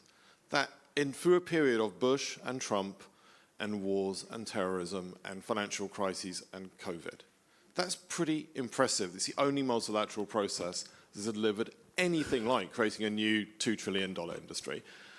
And Europe's going to need that confidence that it did that for at least the next 5, 10 years, because it's going to have to be not the only, but a really strong pillar in a multipolar world of taking it forward. And I think, so number one for me is, confidence. Confidence that you can shape the world you're in, but only with the right partners. And Baku is going to stress that, because this is going to be a talk about money. There is not enough public money in the world to fill the hole which we need to fill, but we will need to make some guesses about public money to keep the process going. But even more importantly, we're going to have to commit to reforming the whole financial system, which, to be honest, large parts of the governments of the EU in the finance ministries are not very keen on. Not because they're against it, but because they've got plenty of other things to do. So we will need leadership. And we set up this goal, that goal, and this is where COP does matter. COP kicked off the reform of the MDBs. COP kicked off the G20 work on finance. COP needs to now pick off the next round of finance reform. It's not going to run it, but it's got to be the place where the political leadership comes together, because it's not going to come together in the G20. The Brazilians tried that this year. COP has the vulnerable countries. That gives us different politics. So that's what I think COP's for, setting those agendas and coming back to them. And it's proved itself to be quite good at that, actually. We have to use it. It's not a machine. It doesn't work on its own. We have to use it. But again, that leadership and Europe stepping up is only going to work if Europeans are protected. And I want to go to Frank on a very significant question. You know, our conversation with cities in Europe, countries in Europe, they're not investing in resilience. Your papers show that. Europe's underinsured. Your papers show that too. Why not? Because if they invest in resilience, it's a cost on the balance sheet. They don't get any benefit. They don't get lower cost of capital. That is a macro question. It sits somewhere between finance ministries and central banks, but neither really take responsibility for it. What do we need to do to make it make sense at a macroeconomic level, so they get benefits from it, for countries to actually invest in resilience, and then that go down to cities and localities? Because otherwise we'll have more and more Valencias, and they get mopped up off the contingency fund. So a lump of money that's not allocated.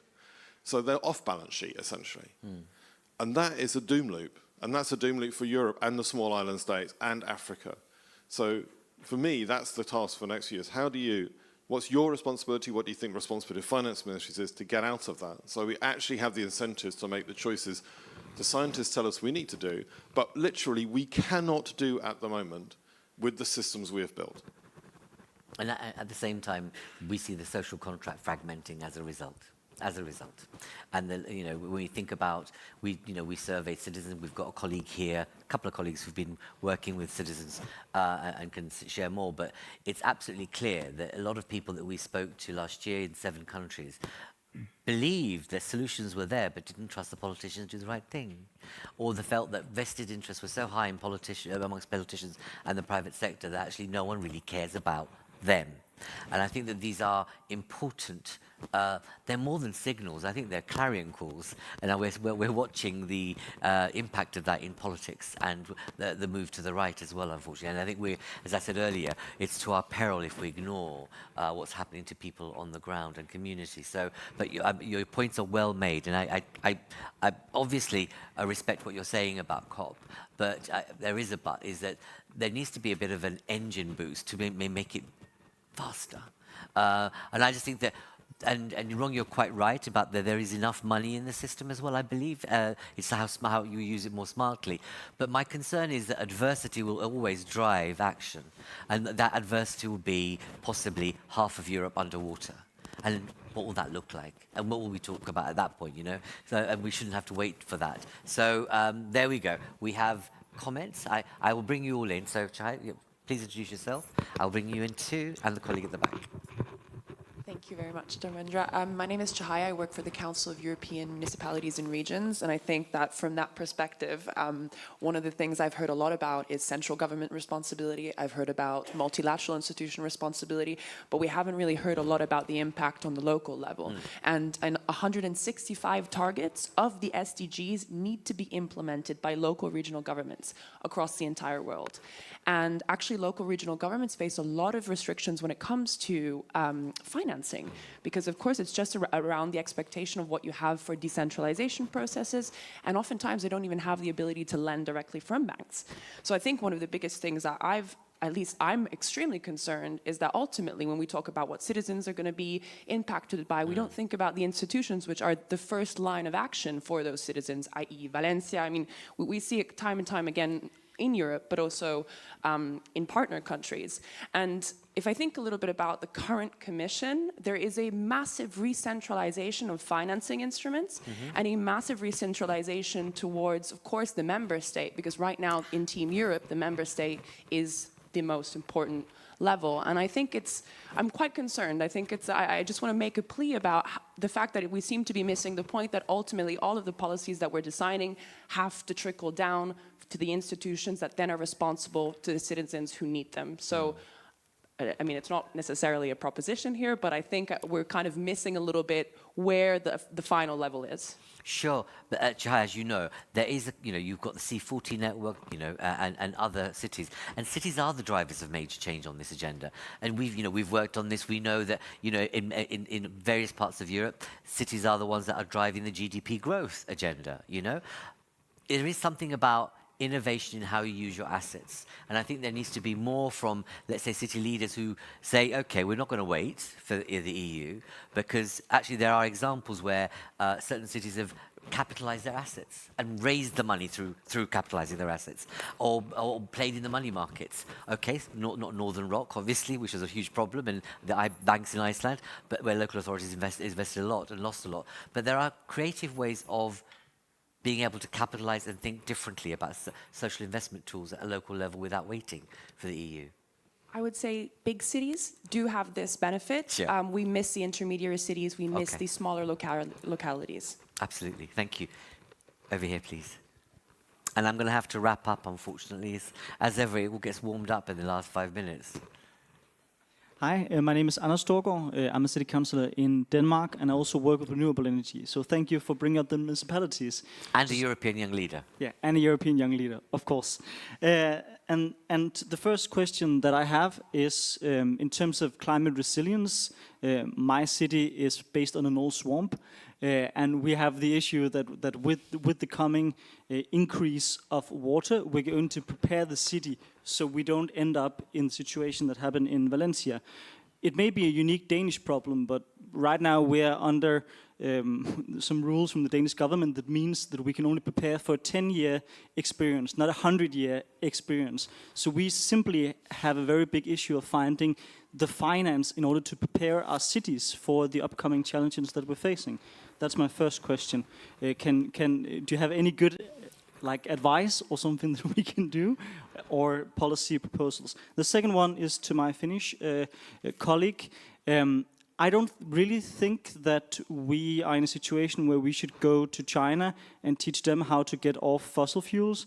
Because when we look at the numbers of renewable energy, right now 2/3 of the renewable energy that's being built out is currently happening in China. So my question to the ECB would be, what can we do to actually learn from China? How can we make sure that the development is happening in Europe, and that we make sure that we still have an industry? Because that's what I'm most fearful of right now, is we are the ones who are getting behind. I've got a real dilemma. My time is running out, and there's 3 lovely people that want to speak. So if you're happy to go a little bit and miss a bit of your lunchtime, I'm happy to carry on. So the gentleman at the back, I promised, and then Henrietta here, and then yourself. But be really brief, please. Yeah, and I'm Ben Dekiauer, head of the representation of the city of Budapest to the EU, and I would like to continue the topic which was already raised, the role of the local level in climate action. And I think that it's very important to take into consideration that it's not only the impacts of climate change on local level and cities, but also climate action should happen on the local level very much, as 75–80% of the EU CO2 greenhouse gas emissions are coming from cities. So to meet with the joint European goals, we need action at the local level. Also, it must be taken into consideration that ambitious global climate politics is in danger, and not only because of the US election results, but also because of emerging resistance from European member states and emerging populistic, extreme right political forces in the continent. Which means that the Commission might be in trouble to get the support from the national level for an ambitious climate policy. And in this sense, I think that the Commission can cooperate much stronger with the local level, with the cities, which are generally much more ambitious and progressive in climate action. They should do most of the actions which we need. They are ready to do so, but there is a need for a better cooperation with the Commission. There is a need for better financing for climate action and the local level. So I think that there is a lot of work to do in this sense. Thank you very much. Henrietta. No. Hi, Henrietta Moon. We're an infrastructure developer. We build energy-generating biocarbon facilities. I guess 2 observations from the field. What are blockers in actually getting infrastructure into the ground is, besides permits, let's not talk about that now. One is construction finance, and the other one is margins. So really, do national government energy companies, for example, could they flex a little bit on their margins, or could the banks flex a little bit on their margins, especially in the sort of sub-500 million category of deployments, because that's really something that takes years and years for developers to get done, and we obviously don't have those years, especially when it comes to new technology, not just oil companies deploying stuff off their balance sheet. Thank you. Really good point. I'm glad I brought you in, because no one's talking about how do you deal with margins. We actually do it. No, you do, but when you think about what happened in the past 2 years, some of the companies out there had profit in 2 years than they have in the past 10. Yeah, and for example, so how much profit is enough? And for example, wind turbines, their major cost is steel, something like 95% or something like this. But they can't be off-takers for green steel because their margins are so thin and the banks won't let them develop it. So how do we kind of like get this all together? But you have to be really brief, because I'm now getting messages from everywhere. Okay, I will try. My name is Eero Yrjökoskinen. I'm from IEP, the Institute for European Environmental Policy, based in Brussels. A lot of talk today has been focusing on public money, but I would like to introduce also the role of financial incentives in tackling climate change. The representative from the European Commission already mentioned ETS. That is in place here in Europe, but ETS doesn't cover all fields. So I would like to hear your views on how do you see this, these incentives, for instance, as a new measure to be implemented also in agriculture, in forestry, and also how do you see the possibility of introducing different kinds of compensation measures in order to introduce more environmental friendly measures? And as a comment to my Danish colleague here, it's good to remember that many of the measures that the EU has already introduced have had indirect impacts on third countries, such as China, which has also introduced its own ETS measure in order to avoid the impacts of CBAM in Europe. Thank you. Thank you. So, and now I've had a 5th person come up to me and say, could you please stop?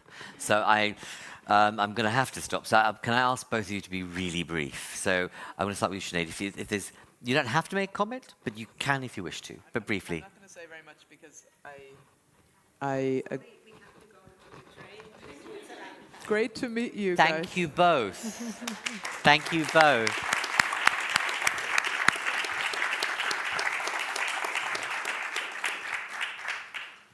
I basically agree with most things that most people have said, so I'm just going to say a couple of small things. I really agree with the second last point made, or maybe it was the third last. You know, things are not going well anyway. You know, the US, it's not like everything is going swimmingly and then you know, the US administration is going to change. Like, we already are having huge issues. The US is 10% of emissions. There's 90% of emissions that we can all make progress on, even if we don't see enough from the US. But I also just really wanted to supplement that point, that what did we see in the last Trump administration? We saw cities, we saw states, we saw the private sector, you know, a huge kind of subnational surge, and I don't see any reason to think that we won't see that again. But I did want to also agree it will potentially leave a gap in some of the really important diplomacy with China, particularly on areas like methane that the US was doing, and the kind of, the sunny lands, the sort of pre-COP agreements and so on. So yes, I think we will need to step up, and I think we will step up. And maybe just one last point on the IUCN question about risk tolerance of GCF and so on. Again, I would say, who makes decisions in GCF? It's government. So it's the same point. The whole financial system has a huge issue with risk and needs to really change how we look at it. And maybe Frank can say more about that. But so GCF is simply one manifestation of that. Thank you. Sorry, Frank, but you will have to be very brief. Okay. We need, first of all, we need science. So we need to be science, facts-based. With all the implications, no sugarcoating, first point. That means that science tells us that we need to think long-term. So all of you that have been saying things like we need an orderly transition, we need a clear legislative framework, we need to not dial back, we need successful COPs, all that feeds into a orderly transition which is economically much to be preferred over disorderly waiting, kicking the can down the road. Third point, we need action on all levels. So the colleague saying about regions, I couldn't agree more, but this is true for all levels. Internationally, nationally, regionally, locally. We need the private sector, we need the public sector, we need academia, we need the media. Everyone within their roles, within their mandates, within whether it's public or private, whether you build or whether you finance. You need to always science-based, always thinking long-term. You need to use all you can to get this thing done. A little bit more on the financial side. We need more risk-bearing money. So we talk a lot about the banks, but many of these projects, many of the things that need to be done, need equity. So we need a capital markets union. It needs to be, in Europe, it needs to be a green capital markets union. So we have much more money, much more seed money, much more money that can be lost in the end by those who can afford to lose this money, vis-a-vis banks that have to manage their risks.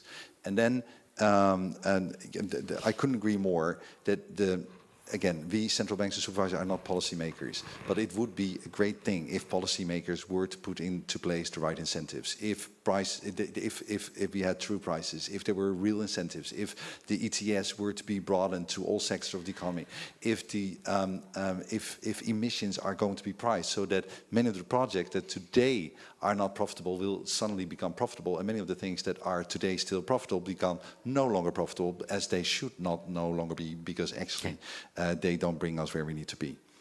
Science-based, long-term thinking, all action on all levels. Thank you. Thank you very much. Colleagues, I have eaten up literally 15 minutes of your lunch. I do apologize, but I hope you found it effective, useful. Let's see if the COP addresses financial reform and locality, because those two things could actually make a huge difference. Thank you all very much. Thank our contributors.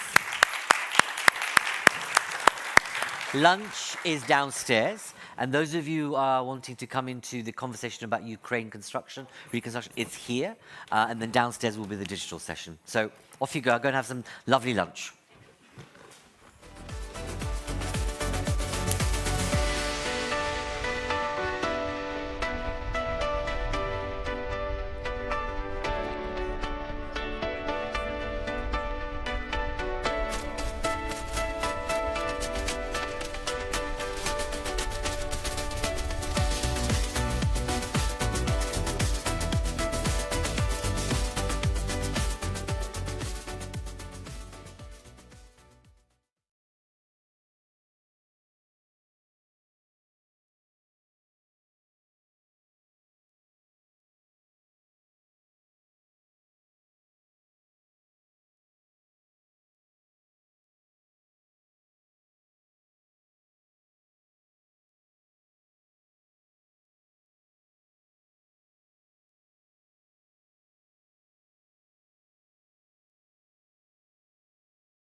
Test.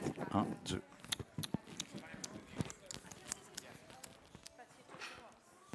Si, et test.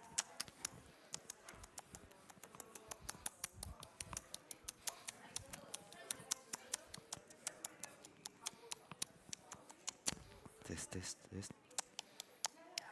Test, test.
Oh, hey Geert. Hi, ja, met mij wel.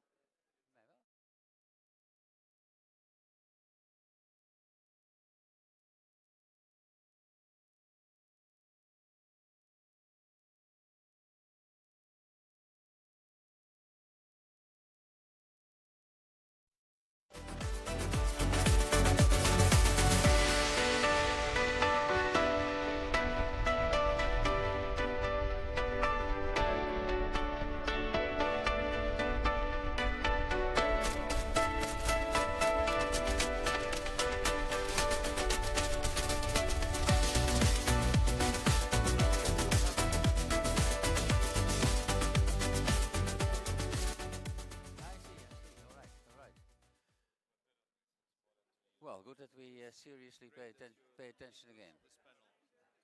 Oh, I think I do that with the greatest pleasure because we need more than we have. You need more than you have. Definitely. I'm no. Anyway, we'll discuss the best.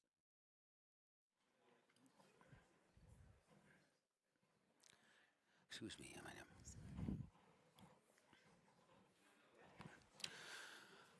Good afternoon all, and thank you for attending this important session on Ukraine. A topic we should pay attention to and ask ourselves the question, do we sufficiently pay attention to Ukraine and this topic? I hope you can convince me in the discussions that I'm on the wrong side of the argument. But before we are going to enter into our debate, and before I will invite the panelists to come to the stage, we have the special pleasure that with us is Mariam Bukar Hassan. She is a Nigerian poet. She's an artist. She's a social entrepreneur. And her idea sharing, the ideas she's going to share with us, comes under the heading Awakening Peace, the Conscious Path to Lasting Change. The second reason, Mariam, that we're very happy to have you here, is that your presence brings us to mind Africa, your continent. And we on this part of the world, in this part of Europe, from time to time, we do not pay sufficient attention, in my view, to our neighboring continent. You're from that neighboring continent, and it's with great pleasure that I give you the floor. Thank you. Ladies and gentlemen, Mariam Bukar Hassan. Thank you. Thank you so much, and thank you for having me. This topic means so much to me, the awakening peace, the conscious path to lasting change. And I remember last night I was having a chat with my friend Stephen Key, and he said, why is there an unspoken parking order when it comes to human suffering? And it made me ponder, when we speak of peace, we must ask ourselves, what is peace if it does not extend to all the corners of the world, to every human being? And what is peace if it leaves behind a legacy of pain and forgotten suffering? When we talk about human suffering, there is a painful paradox, because while we see unity in war, we see fragmentation in healing. When bombs fall in one place, they also explode in all other places that are facing these issues, traumatizing and killing. But when it comes to the time to heal the wounds, the promises of unity often shatter. The promises of the collective approach, it fades, and the world turns its attention away from those who are suffering in silence. And when we talk about sustainable development goals, of leaving no one behind, we must ask ourselves, are we truly not leaving anyone behind? Or are we leaving the most important people behind? Women and children who do not choose these wars, the forgotten communities. And in every war-torn country, in every neglected community, it is these people who bear the brunt of the war. Europe has been long a leader on many fronts in terms of advancements, and it has shaped the modern world. But today, Europe must look inwards. The world, particularly the global south, is seeking a different kind of leadership, one that is compassionate, inclusive, and committed to long-term change. The political climate is shifting, and Europe must reposition itself for this new era of global leadership. The responsibility is clear, that Europe must not only act in terms of conflict, but in times also commit to healing for peace. And we cannot talk about peace without acknowledging that war does more than destroy. It actually leaves behind silent killers in conflict zone. Diseases like neglected tropical disease thrive where water is contaminated and healthcare is absent. The conditions of war, the destruction of infrastructure, and the lack of clean water can create breeding grounds for neglected tropical diseases. They are often invisible, but they are no less deadly. And they are avoidable, but the war makes them inevitable.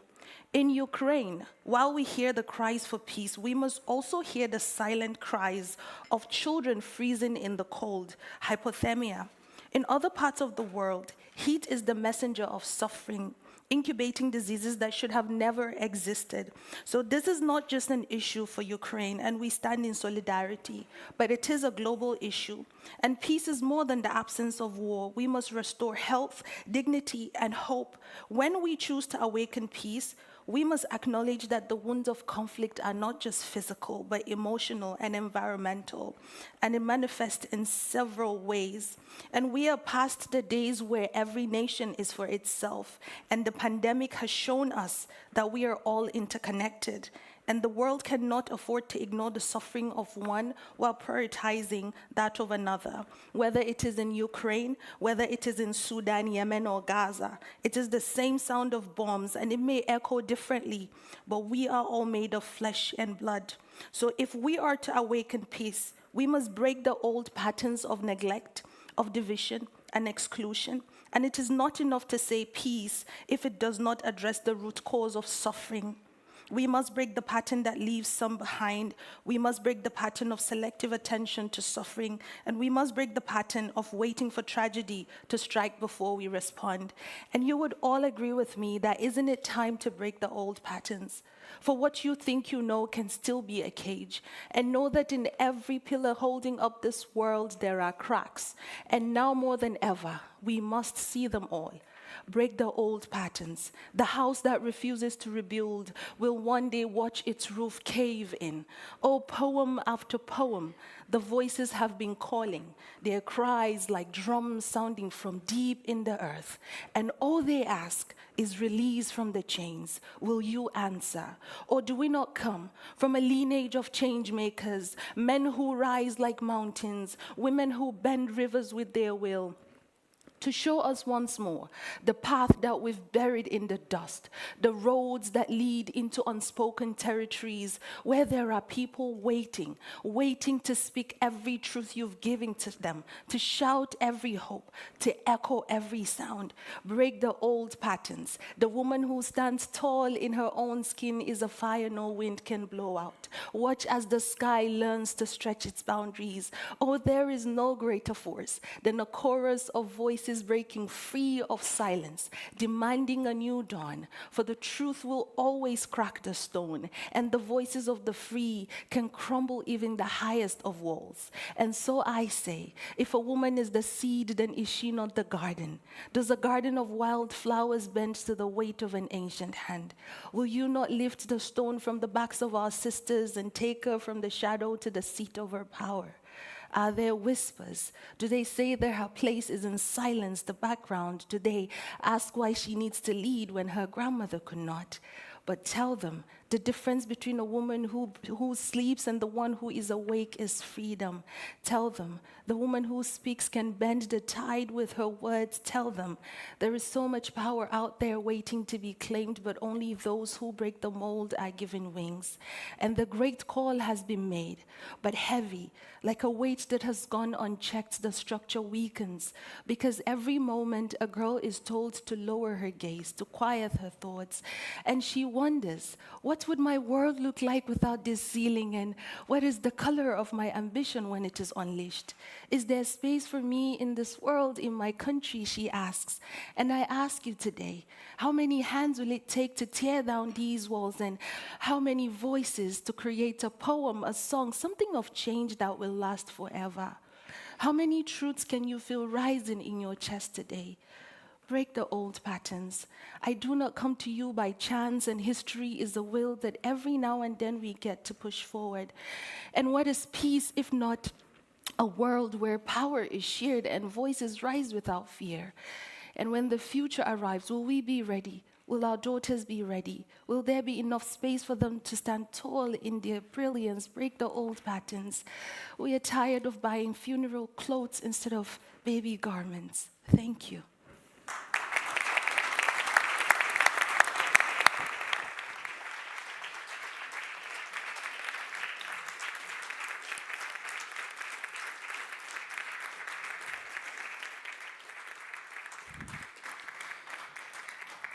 Thank you ever so much, Miriam. Many questions, complicated answers, but lots to think about. Thank you so much for having come. Once again, a warm welcome to you all here in the room and to those following us online. Just a very brief word of introduction. I, from time to time, feel dishonest to and with myself when I tell people, when they ask, Ukraine, it's basically our war. Is it really? And are we honest if we're saying that?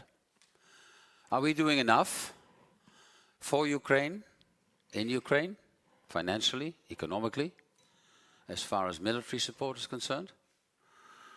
I think this is still a question mark. And the second question I ask myself and I ask you, are we doing enough as citizens? And Friends of Europe, as you know, always comes up with citizens' opinions. Are we telling our citizens sufficiently enough and with satisfactory conviction that we fight Ukraine fatigue in our democracies? And democracies enter into a certain form of Ukraine fatigue? Well, that's of course the background that we have this session here. But I would like you to address these questions in the discussion after we have had the panel members speak their voices and we open the general debate. But I feel as your moderator this afternoon a bit uncomfortable, I must admit, and I wonder how you feel. But let me first introduce the panelists of this afternoon. And I do that in the betting order, in the order in which they're going to speak to us. First, James Pethray. James is NATO Deputy Assistant Secretary General for Innovation, Hybrid and Cyber. James was my spokesman in my active NATO days and prevented me from falling over numerous cliffs. But he's still alive and so am I, so that was okay. James, please take your seat at the podium. Commissioner for Justice, Didier Reynders. Commissioner, it's a great pleasure to have you here and that you have accepted our invitation. Online, we have, I don't know if we're going to see him now online or later, but online anyway, is or will come Oleksiy Sobolev. He is the first Deputy Minister of Economy of Ukraine. Then we have Mr. Pierre Heilbronn. Please take a seat. France's Special Envoy for Ukraine's Relief and Reconstruction. And last but not least, online, Alexandra Matvichuk, the 2022 Nobel Peace Prize laureate and European Young Leader. These are our panelists. They all have been instructed by me and by Friends of Europe not to speak longer than 4 to 5 minutes for their initial introduction. I'll try to be as rude as I can, which is not my character usually. But without further ado, James, I come to you. As I said, you're in the hybrid and the cyber domain. What is NATO's assessment of Ukraine's most pressing needs in this area to counter hybrid threats, to counter cyber threats? And in what way might NATO and allies increase support to meet these challenges? And I add on my behalf to this question, if you can tell the audience and me a few words about Ukraine and NATO as things are at the moment, your assessment, I'll be very grateful. James, up to you first. Thank you. Is this working? Yeah. So thank you very much. And thank you for the invitation to be here. I'm slightly less grateful for speaking after Mariam, because that's a fool's position to be in. I won't try to be poetic. And I'll try to answer the questions as directly as possible. And, you know, as you mentioned, I was your spokesman for many years, so you know I'm okay at dodging the question, but I'll try not to dodge the question. Usually you are. So there's kind of two parts. First, like, how do we see the situation? And I spoke to a colleague here who said that last night there wasn't a lot of optimism in the room on Ukraine, and I think that's probably a fair assessment. Very quickly, I think it's always important to remember how well Ukraine is doing, and we have Ukrainians who will speak. I mean, the original Russian intent was to topple Ukraine in 3 days, and that's why they sent special forces towards Kiev. They thought this war would be over in days. It's now years later. The Russians have lost thousands and thousands and thousands of soldiers, and Ukraine is still standing on its feet. Its will to fight is strong. The West has provided support, and Japan as well, which could have never been conceived of 3 years ago, and intends to continue to doing it.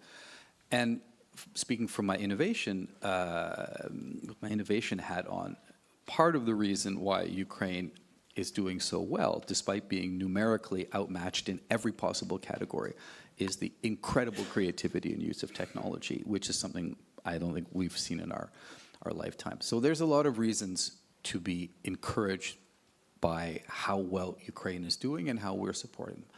However, the reasons not to be optimistic, I think, are clear to many people. This is going to be a very, very difficult winter. Russia is pounding the energy infrastructure, and I think it's important for us all to recognize that it has been Soviet doctrine and then Russian doctrine to go after energy infrastructure as an element of war. And they're doing it to us in more passive ways, cyber, mapping out our energy infrastructure, etc. But they're doing it, obviously, to Ukraine in much more active ways. So something like 60% of the energy infrastructure has been destroyed. We can expect there to be electricity for something like 8 to 10 hours a day in large parts of Ukraine through the winter. Ukrainian winters are like Canadian winters, very cold. But this will also affect Ukraine's industrial capacity, and it will affect Ukraine's ability to produce weapons. So it affects its ability to defend, and it will create population movements. This is what the Russians are trying to do: break their will, break their economy. And they have a lot of missiles and fighters, but in particular missiles with which to do it, and of course a massive, massive drone production, which the Iranians have provided. And that's the second reason to be concerned. China is enabling this war with massive amounts of economic support, political support, but also practical support, including components, etc. But now, as we all know, there's an Iranian-built drone factory in Russia, and we have now, for the first time ever, over 10,000 Korean troops fighting. And there's a lot more where that came from. So this is the first slice. There's 1 million North Korean soldiers under arms. They're not good, but they don't really get a vote in what they do, and they've already been involved in combat. So all of that is there, and then you mentioned cyber, Jaap, and it's an important point. There was a perception at the beginning of the war and now that Russia didn't really engage in cyber attacks against Ukraine, and therefore it wasn't really what we expected. In fact, there has been a cyber campaign against Ukraine since 2014. And when they invaded and took Crimea, the Ukrainians learned a lot of lessons, and they'll be there to tell you about it. But they built up their resilience in a number of ways and then acted very quickly when the war actually started in 2022, including moving a lot of their essential data into the cloud, air gapping critical infrastructure so that the Russians couldn't cyber attack it in time, et cetera, and we can talk about it more. So what do we need to do to help them, just to stick to my 4-minute timeline? I would say in the cyber world, they need satellite communications. Starlink is great, it's not enough. There needs to be a lot of redundancy, and Starlink's a little bit complicated. Second, we need to ensure that the private sector, which runs the networks, does threat hunting and rebuilds the networks, is there and is funded. And NATO's helping to do that as well. but we all need to do that. So if we're going to stick with cyber. Hybrid, I'll just focus on energy because that's the priority. They need a massive amount of support now, to protect their energy infrastructure. And that has a few components to it. One is air defense, air defense, air defense. Hard protection. Second, passive protection. Concrete around your infrastructure. All the counter-drone efforts that can be done. Fourth thing is components of systems from decommissioned Western facilities like old coal-fired plants. They can use the parts. So there's a lot that we can do. And then the final point, and I'll stop, is expertise to build a new, more decentralized, more resilient system. Right now they have a super centralized Soviet structure. It's built on, and relying on right now 3 nuclear power plants that provide 50% of the energy. The Russians are going after the substations now. And those nuclear power plants are essential for the stability of the entire grid. If you lose them, you don't just lose the 50%, you lose the rest, because the grid requires that steady baseline. So they need a different and more decentralized system. They won't get it now, but we need to help them to start building it. So now I'll stop. James, thank you for launching our debate. Commissioner Reinders, justice being a key component of both peace and reconstruction. How can the European Union is facilitating and can facilitate the prosecution of war crimes committed in Ukraine, and what support can be extended to Ukraine's judiciary to strengthen the rule of law? Commissioner, thank you once again for having come. Over to you. No, thanks for your invitation. But first of all, about the situation in Ukraine since February 22. From the day one, we have worked with the Prosecutor Generals of Ukraine, so Ina Venediktova and then Anna Kostin, and we'll continue with the next one. And it was possible to build a lot of things to be sure that we have the capacity to fight against impunity, so to bring perpetrators of international crimes to justice, and also to be sure that Russia will pay for the damage caused by the Russian aggression against Ukraine. And then, of course, we continue to work in the accession process to the EU on reforms in the justice system in Ukraine and to be aligned on the rule of law standards that we have in the European Union. So first of all, on the war crimes. From the day one, I said we have worked with the Prosecutor General offices in Ukraine. Now we have 140,000 cases of atrocities in Ukraine that we are following. And the first problem was to be sure it is possible to protect, to store and to protect the evidence of those atrocities. And so we have built in Eurojust, from the beginning, a new dedicated database. We have 3,000 files in the database at the disposal of the Prosecutor General of Ukraine, of course, but also disposal of all the prosecutors in the European Union and outside, in the ICC, also in The Hague, to work on it. So we try to store, to analyze, but also to exchange with the different prosecutor office. So it's centralized in Eurojust. The second element was from the beginning to have a joint investigation team to put together the prosecutors to be able to work on the war crimes. 6 member states, Ukraine, the ICC, also a good cooperation with the US. And you have seen the results till the arrest warrants against some leaders in Russia, including the President Putin, for the deportation of children. So it was issued by the ICC. And on such a base, the joint investigation team, now we are working to do more, not only about war crimes, crimes against humanity, but also the origin of all those crimes, the crime of aggression. If you don't have an aggression against Ukraine, you don't have any other crimes. And so we have now, on the basis of the joint investigation team, an international center for the prosecution of the crime of aggression. So it's possible to collect again all the evidence of the aggression and to prepare the prosecution. The next step will be to have a tribunal. And now I will say we have a good evolution because it's possible to organize an agreement between Ukraine and the Council of Europe to create such a tribunal. And so to have one day a real trial about the crime of aggression with the leadership of Russia involved in the process. So that's about the war crimes, and we'll continue to work on it. There are already some condemnations, some decisions in Ukraine about war crimes, and there are also some procedures in different member states and in the ICC. About the way to be sure that Russia will pay, first of all, we have had 14 packages of sanctions, but myself, as Commissioner of Justice, I was in charge of a task force to freeze and seize Russian assets. For the moment, we have in the EU 28 billion of private assets from oligarchs and companies that they are frozen in the EU.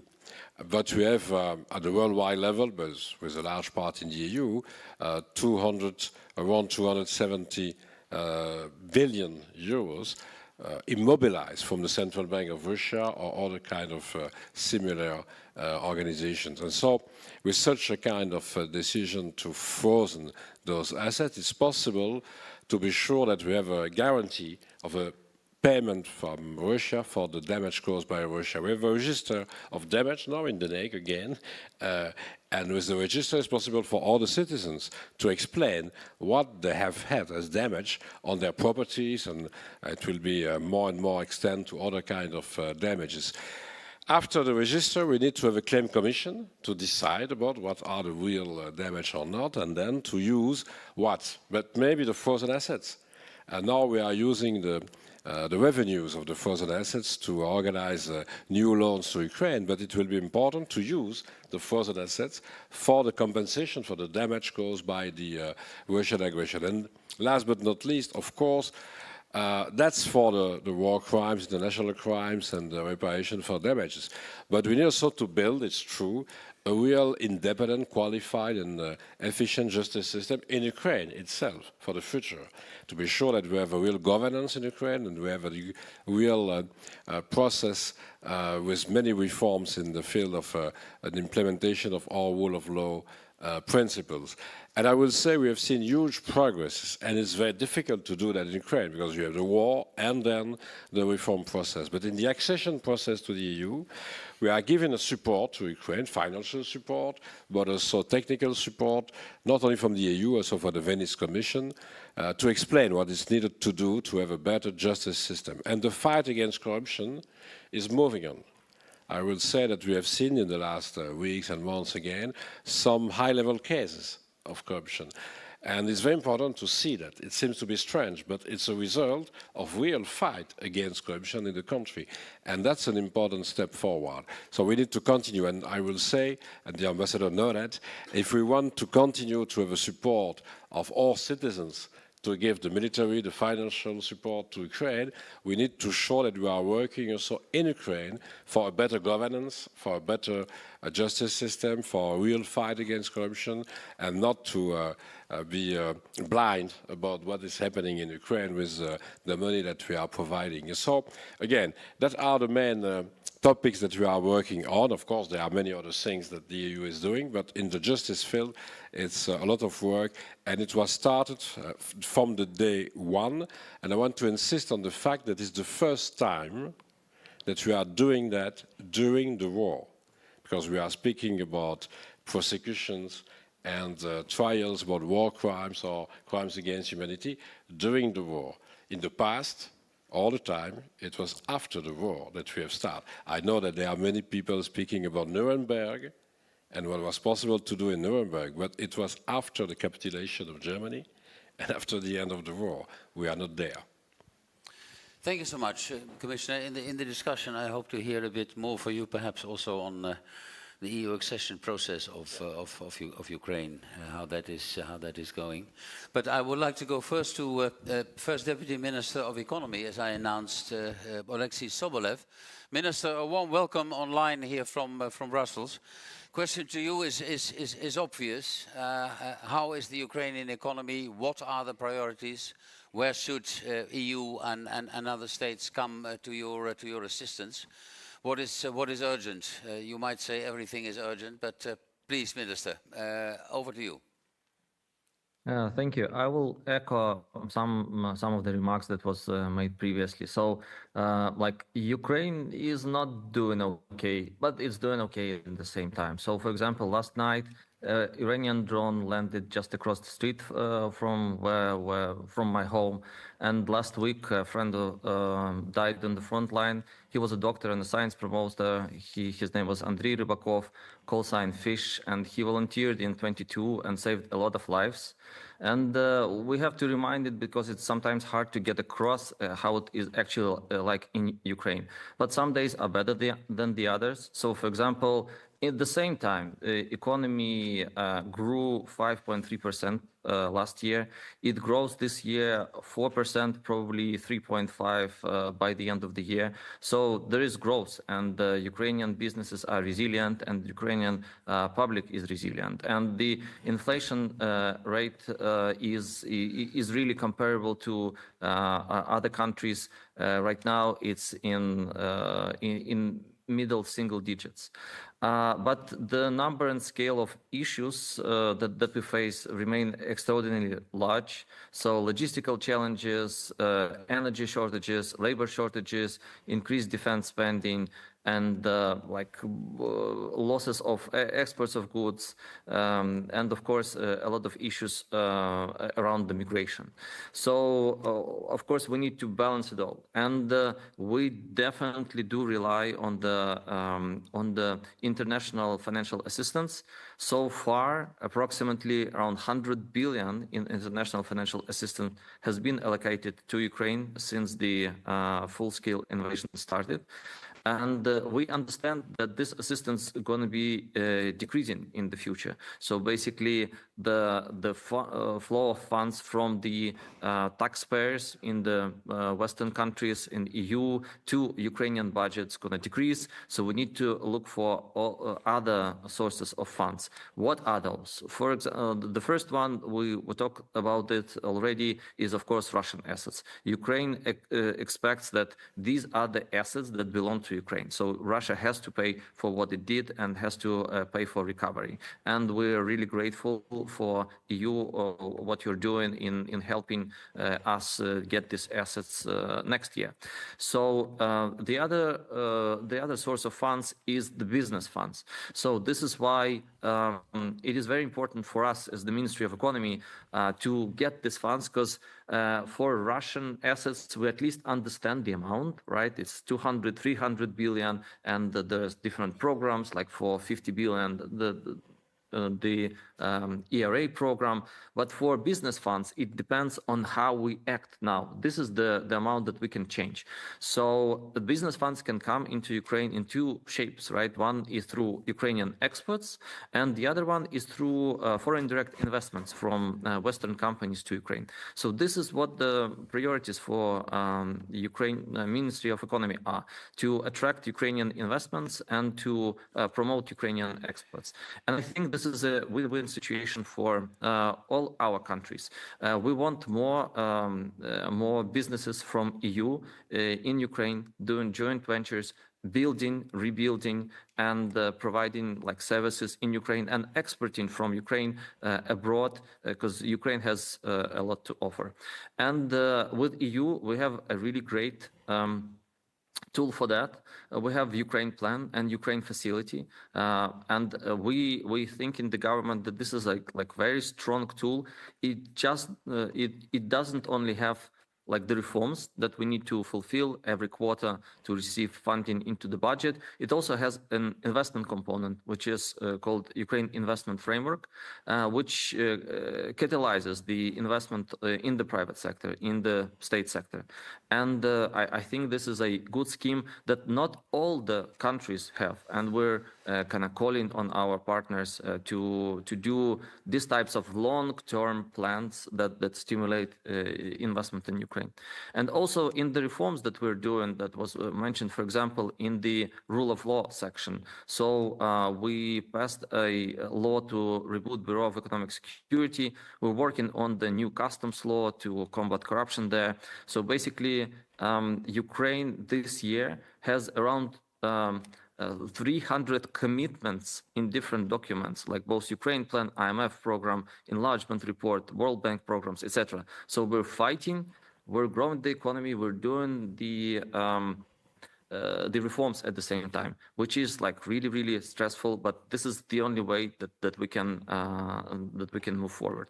And probably the last 2 points that I would mention, as we say in Ministry of Economy, our economic policy #1 is NATO membership, because like the businesses will invest dramatically more once there is a security is out of the question. We understand how we protect Ukraine.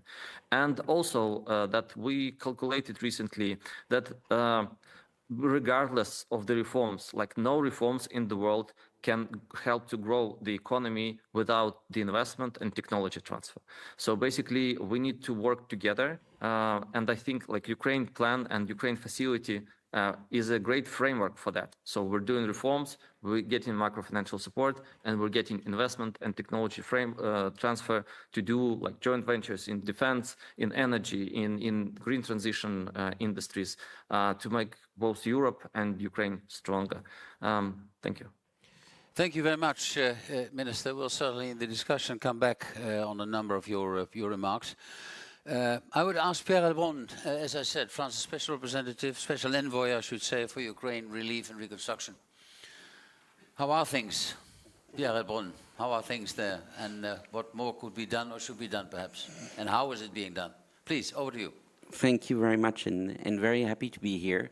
Obviously, thank you for placing also Ukraine very much at the center of the discussion of today's event, since obviously Europe's future is tied to Ukraine's future, and I think the cost of non-intervention is so high that obviously this is existential for Ukraine, but it's existential for Europe.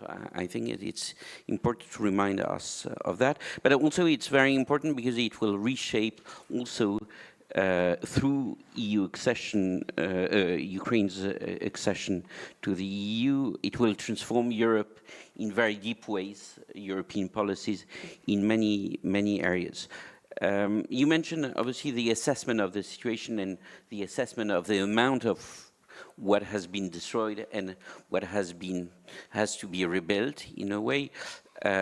It's obviously an exercise which is done through very strict methodologies by the World Bank with the European Commission and the UN. As you know, the latest figures date from December last year and assesses to $486 billion the amount of damages and reconstruction costs. This exercise will be redone, by the way, by the World Bank with others in the beginning of next year, with an assessment at the end of this year.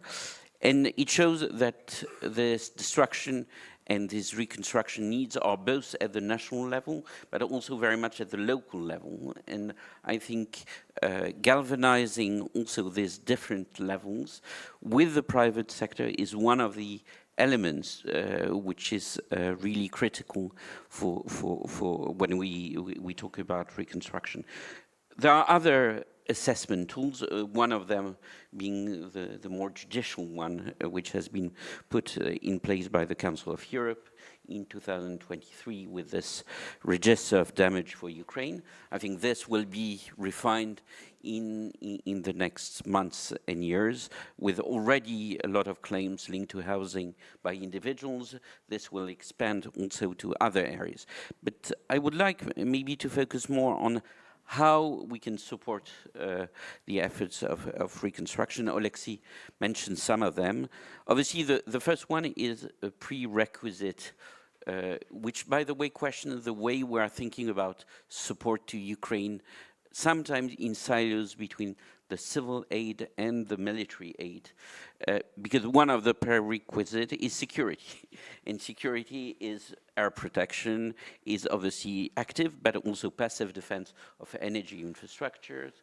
And this is one very important element which was mentioned before, but I think which has to be looked in a nexus with the idea that it should be put in place with private sector involvement plans, which are shielded from the military, more or less, threat. The second one is very much meeting Ukraine's financing needs. Obviously, the military needs take a lot of fiscal resources from the Ukrainian budget, and there it's a question about how we can support Ukraine budget to be able to borrow on financial market.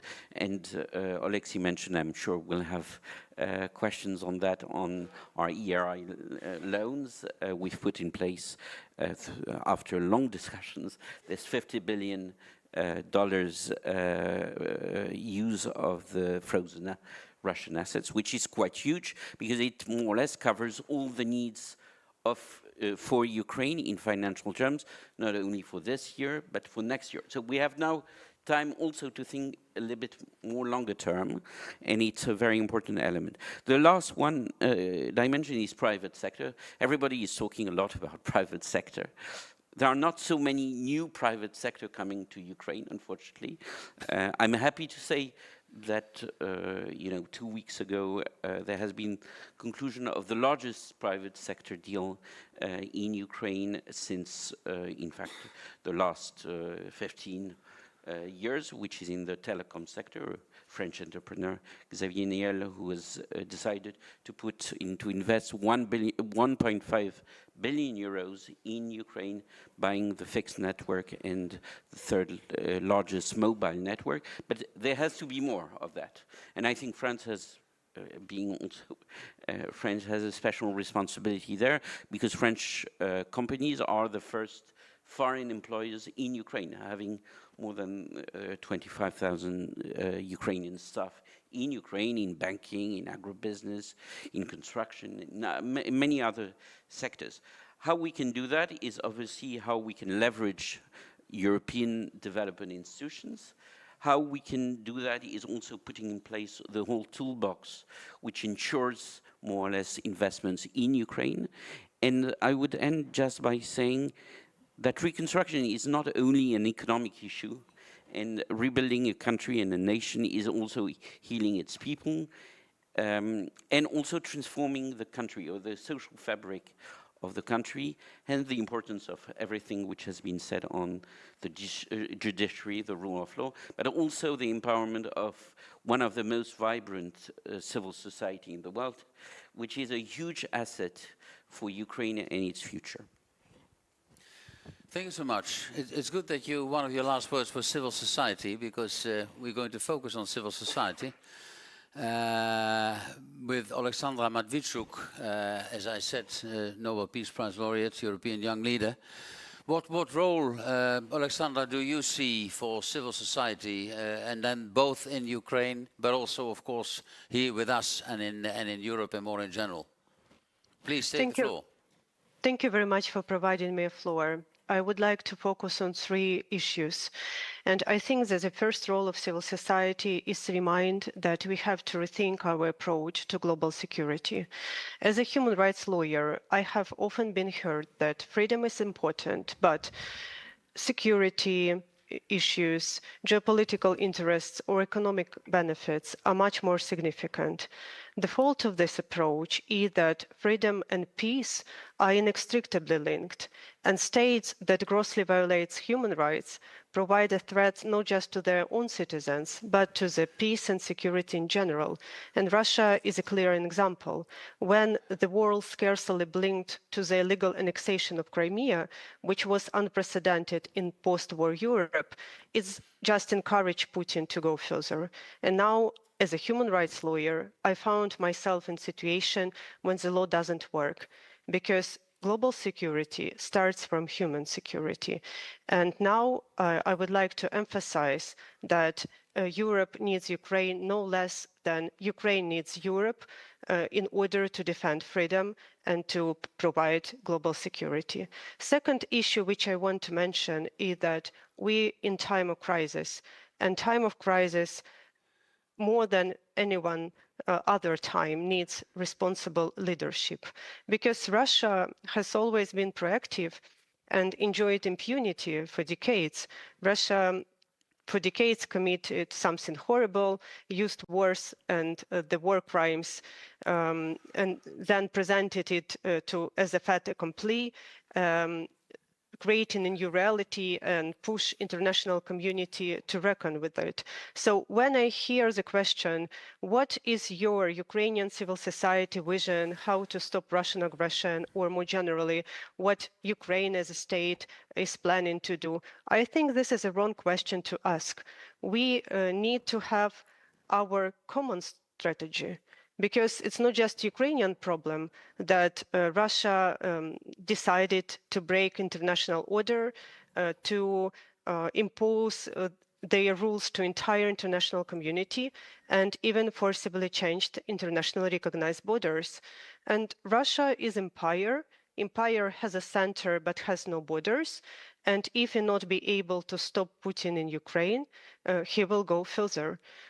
So my second point is that we have to take decisive actions, and we have to have common strategy to defend values, because only determination to act define a society which has a future. And third thing which I want to mention, it's about reconstruction. Russia is preparing for a long protracted war. Russia only officially will spend 40% of their budget for military expenses. We are dealing with formation of entire authoritarian bloc. Syria votes for Russia in UN General Assembly. China helps Russia to circumvent sanctions and import technologies critical to warfare. Iran sent to Russia Iranian drones and rockets, and North Korea now sent to Russia even troops. All these regimes have something in common, and they have the same idea of how the world has to look like. In this regard, Ukraine is not a goal. Ukraine is a tool how to break international order and how to implement their vision. And that is why it's very naive to think that Russia is preparing for a long protracted war just with Ukraine. And that is why it's so important to start reconstruction now. We have no luxury to postpone it after the war period, because we have no idea. Either we're in the end of the war, in the middle of the war, or just in the beginning of the war. And we need support to return a breath to local communities, to local economy, because it's under constant attack. And in this regard, I will mention two things. First, I also apply to the 300 billion euros, which was frozen in Western countries, and once again remind that we need decisive actions to find a legal solution how to confiscate these assets and provide this asset to Ukraine for self-defense and reconstruction. And second, in order to make this reconstruction efforts effective, we have to build a triangle.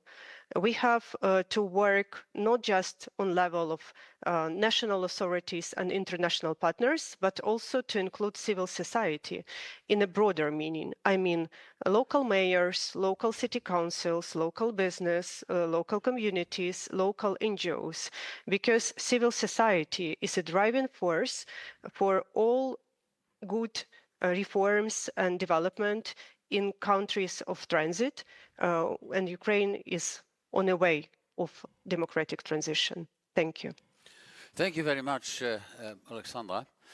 That completes our first round of discussions. I did not ask you yet, if you haven't already done so, engage on social media. #State of European Union, and also please take note of the Ukraine initiative, which was launched 1 year ago by Friends of Europe, echoing Alexandra's words, where we ask ourselves, what can we do more with NGOs, with civil society, with the public sector, with the private sector to support Ukraine. For the discussions, I take the liberty of parking now, not raising them, but parking now for the panelists. The process of accession to the European Union, where are we? How is it going, or is it not working? Same goes for NATO. Cyber, what strikes me is that when we discuss cyber, and James, you might be able to answer it in the flow of the discussion, we always talk about defense against cyber attacks by Russia, China, and others. I hear much less about developing an aggressive deterrence capability cyber. Where are we in that regard? Because we might be more vulnerable than we think we are.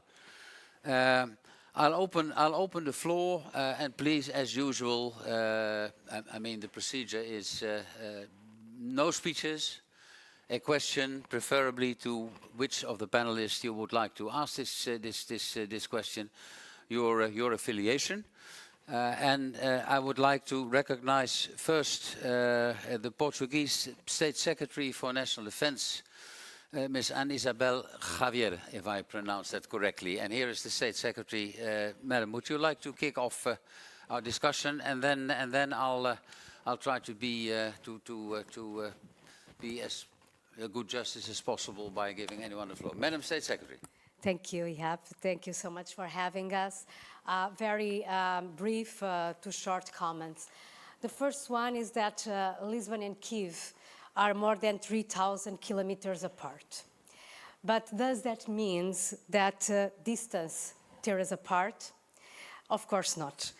Although we are in the westernmost part of Europe with stable borders for many, many centuries, we have never doubted the importance of supporting Ukraine and supporting Ukrainians that are in fact one of the most, one of the oldest, one of the biggest and better integrated foreign communities that we have in Portugal for over 30 years.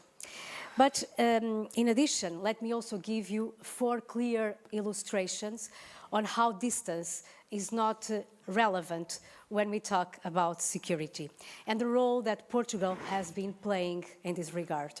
The first illustration is that Portugal was among one of the first countries that supported the use of the European Peace Facility to rapidly deliver European Union military support to Kyiv, as well as to donate Leopard A2 battle tanks to Ukraine. The second illustration is that Portugal takes part in the European Union military assistance mission to Ukraine and participates in 3 international coalition capabilities: Air Force, Armored and Maritime, where we co-lead a line of autonomous systems. A third clarification or illustration is that Portugal signed a security cooperation agreement with Ukraine last May when President Zelensky was in Lisbon, and we are now wrapping up a new package of military support to reach our goal of 22,000 million euro in military aid this year alone. And finally, our fourth illustration is that Portugal also ramped up its presence in NATO's eastern flank, developing or deploying hundreds of Portuguese soldiers in Romania, Lithuania and Slovakia in full solidarity with European Union and NATO allies.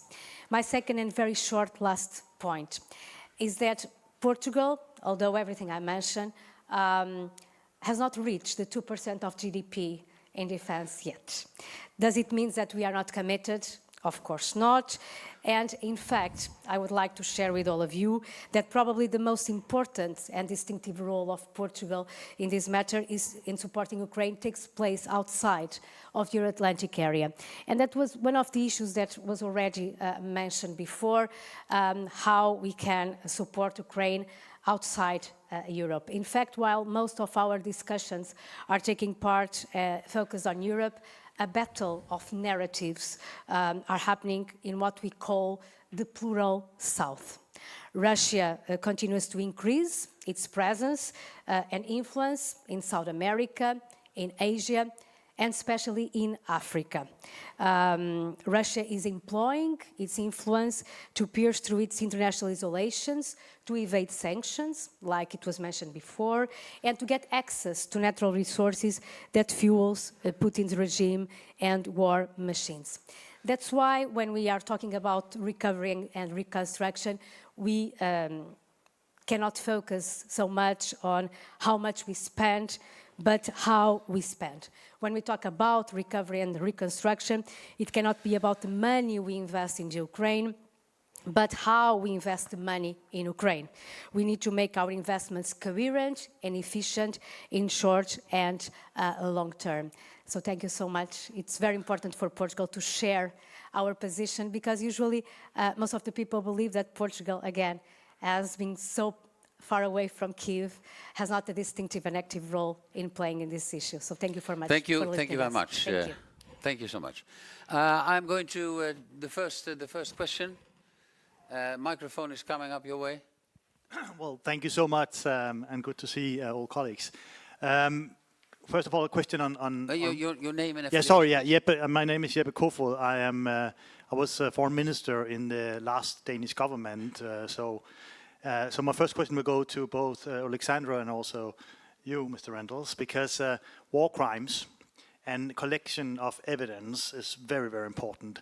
And one big part of that is civil society. They can help a lot securing evidence while it's still there. So how does it go with that effort, and how is EU supporting civil society's role in collecting evidence? And then just secondly, to James and maybe also to Pierre, you know, I don't understand. I mean, now we had a US election, and there's a lot of insecurity around the future support for Ukraine. Isn't it time now to step up and say, we, the European countries, we need to provide the military aid needed now, regardless of what happened in Washington, and also declare a state of emergency? I mean, maybe that was happening in the German government last night, but, you know, we need to see some action that will guarantee that our friends in Kiev, they can see that we are with them regardless of what happened around us. So what do you say to this idea? I'm going to cluster, to my co-panelists, I'm going to cluster 3 questions, because otherwise I'm afraid we will run out of time. Please, sir, in the back. Hi, Bart Shevchik at Covington, Berlin, the German Marshall Fund. A question that follows up on the previous one, which is the question of continued military support for Ukraine. And if Donald Trump takes office, when he takes office on January 20th, if he decides to cut off US weapons supplies to Ukraine, is there sufficient capacity in Europe and globally, and will in Europe, to fill that gap, even without, you know, launching new counteroffensives, but to provide for sufficient defensive military strategies in Ukraine so it does not get overrun by the Russians? Second scenario, if Donald Trump decides... final scenario, yeah.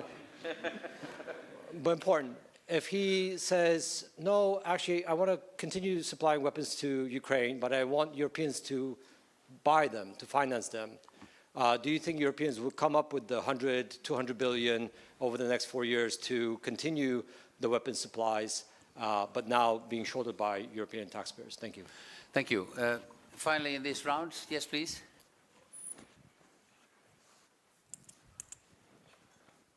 Thank you. Hi, I'm Simina. I'm a member of the Romanian Parliament. I've been trying through parliamentary diplomacy to support Ukraine as much as possible, and Republic of Moldova and Western Balkans, but the question remains on disinformation. Now, we've seen the EU referendum on the Republic of Moldova.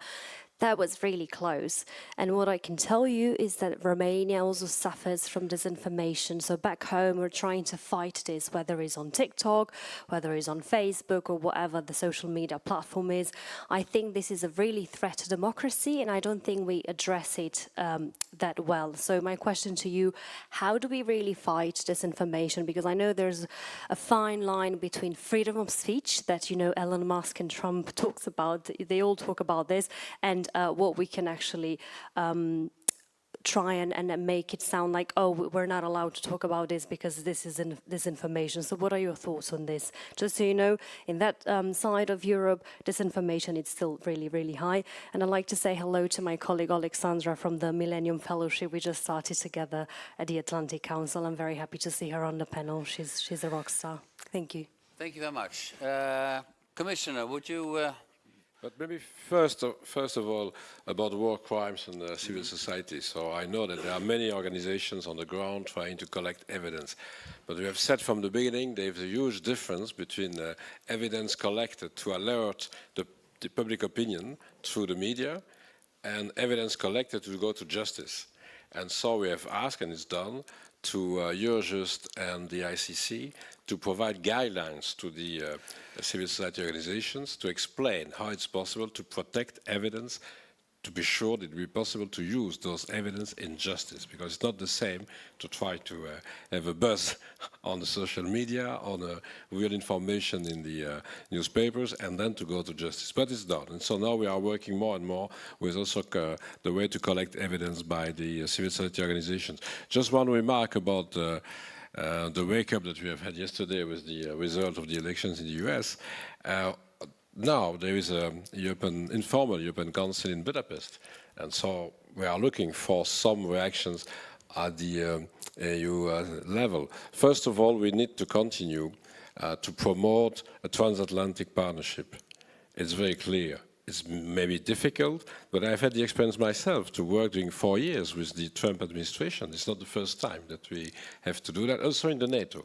And at that time, the request of Donald Trump was to increase our effort, and budgetary effort, to 2% of GDP. It was not a real success. Sometimes later, Putin has a success. And it was possible to see in many member states an increasing of the budget to 2% due to the war in Ukraine. So we need to be prudent first to continue to have a real good cooperation at the transatlantic level. And the second element is, of course, to see what is possible to do more from the EU side to support Ukraine. And we try day after day to do more on this. Third, about foreign influence, I want to say that we have tried to protect our own elections first. In the European elections, we have seen that there were some attempts of foreign influence, but without the real effect, and the result was quite good. Of course, we have seen more foreign influence in Georgia or in Moldova in the last elections, in Georgia presidential elections or presidential referendum in Moldova. Of course, it's very difficult to see what kind of reaction is possible. Of course, we need first to detect the foreign influence, and that's what we are trying to do in Moldova, in a real support to the authorities to detect what are the real influences and with what kind of processes. Is it with money to the voters? Is it with fake news or disinformation? And about disinformation, I want to say, as Commissioner for Justice, I have all the time a problem, because if it's a crime, hate speech, or disinformation, it's not a difficulty. You need to go to a next step and maybe to justice if it's needed with different kind of actions. If it's just, if I may, disinformation or fake news, it's not only that we have a difference of approach between the EU and the US about freedom of speech. We have seen that with X and Elon Musk during the campaign. But we have the same different approach in the EU. When I'm discussing with the Scandinavian countries, I try to ask to put in the law some rules about racism, xenophobia, negationism, and in some countries it's very difficult due to the fact that the answer is freedom of speech. And in the US and in some European countries, it's possible to react when there is violent extremism, so where there are violence. In orders, like in the country that I know the best, here in Brussels, we are considering that racism as such, to give an example, it's a crime. It's not needed to wage violence. And so that's very difficult when we are discussing about this information, because I don't want to have a department in the European Commission or at the national level to say what is true or not. We have seen that in the Soviet Union before. We don't want to do that. But again, we need to find again real foreign influence and to detect what are the methods used by some foreign actors to have an influence on the electoral process. So you will see in the next Commission, democracy will be one of the core issues in the work of the Commission, not only rule of law, protection of human rights, but also the protection of the democratic process.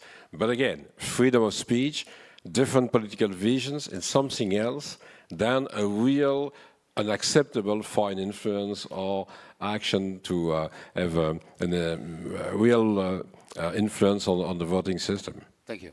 James. Thanks, and let me address the questions you raised as well, because I think that they were important. I'll be honest. Yeah.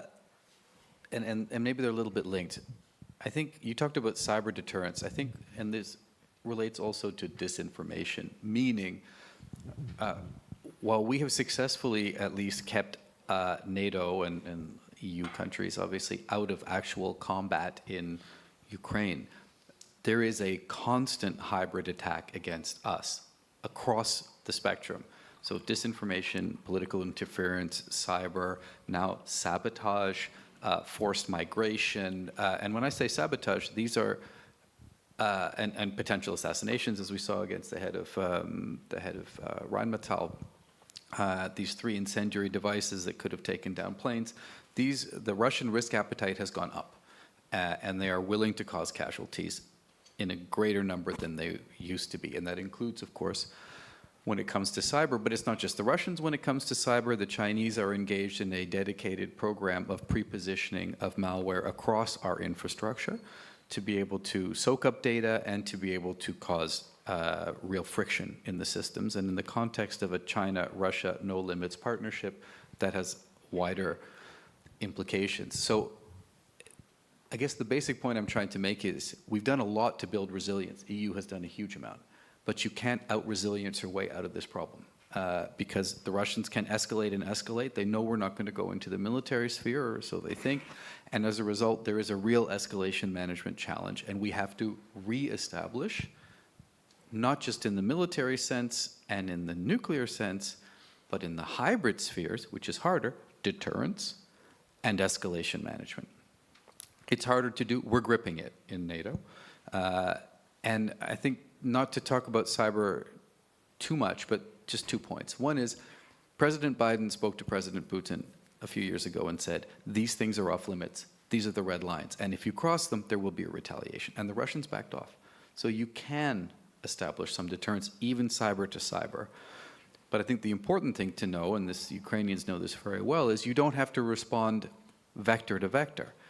A hybrid attack of whatever kind can get a response in a different way, or we take a preemptive step to establish deterrence. This is what we've learned in many other spheres. We need to learn it in hybrid as well, and we need to toughen up in this front and be willing to take these steps. I think 2 other quick points. One is on NATO membership. The NATO allies have already decided that Ukraine will be a member, but I just want to reflect what Alexandra said.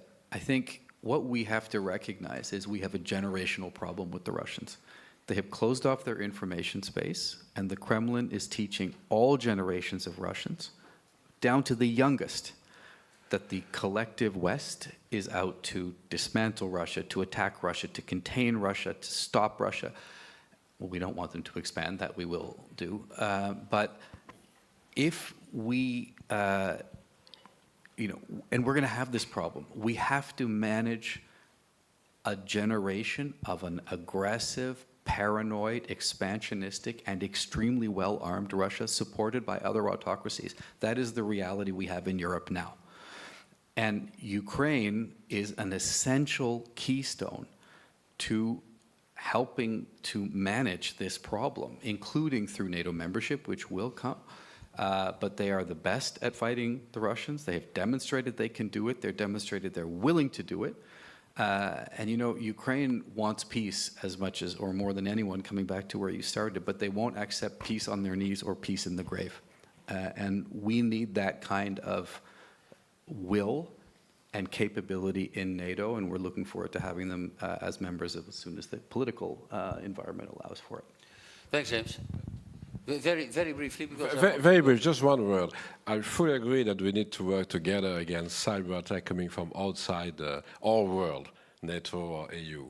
But we need also to be sure that there is a real willingness to work together and to don't have the same kind of attacks inside such a world from allies or in the EU or others, because I don't want to explain what we have seen the last years, but sometimes it's very impressive to see that, just the intelligence services, they are very open to collect information, not so much to share. And so we need to build something, maybe in the NATO, also at the EU level in intelligence, but we want to be sure that there are not so many attacks from one member state of the EU to another one, just to give the example of the EU, and from some allies against another one. In the NATO, you've seen that certainly sometimes too. Yes, maybe just to add and to try to reply to the 2 questions which were around the military support, because we've not dealt with that. And And the question about stepping up what we're doing as European Union and as European member states.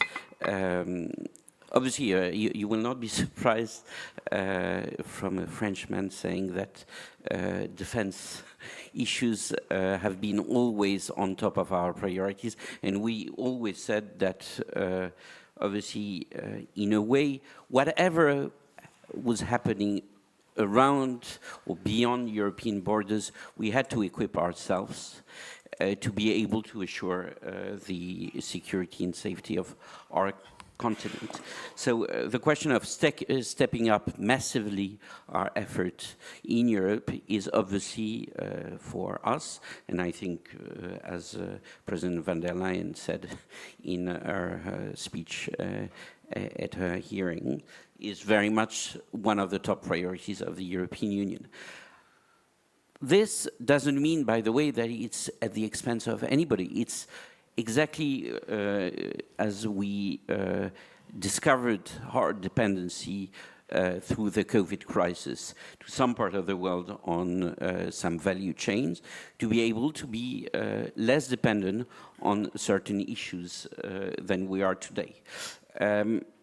And I don't want to comment on the US or not the US, because I think we have to do it for ourselves. And by the way, if you look from a purely business point of view, and I met quite a lot of people also around Trump and Republicans in the last months, from a purely business perspective, President Trump should think about military support being a very good business, because more or less 95% of what he puts in Ukraine through military aid is coming back in job creation in the US. And by the way, what the world is putting in military support to Ukraine goes back to the US for the time being.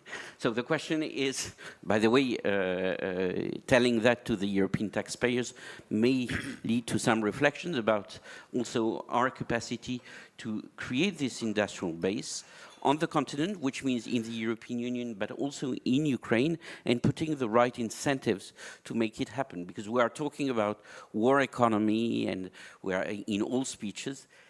We've not seen that in figures in the last 2 years or 3 years. So obviously we are producing a bit more ammunitions, we are accelerating the speed of production, but in no way in a dimension which is necessary given what's happening on the battleground.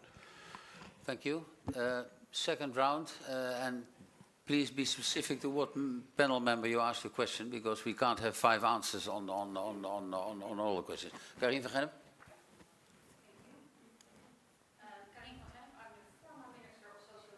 I'm the former Minister of Social Affairs and Employment in the Netherlands.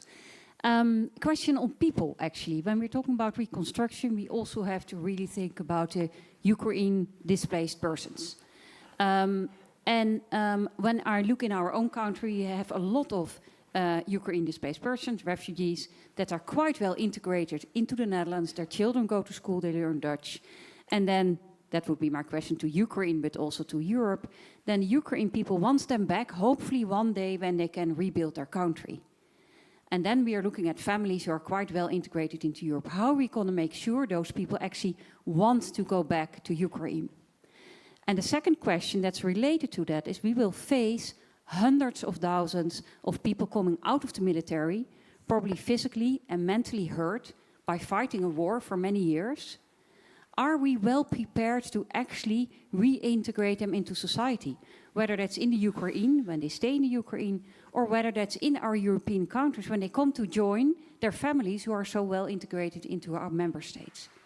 Do we have the facilities and the programs in place to help those hundreds, 200,000 of people rehabilitate into society?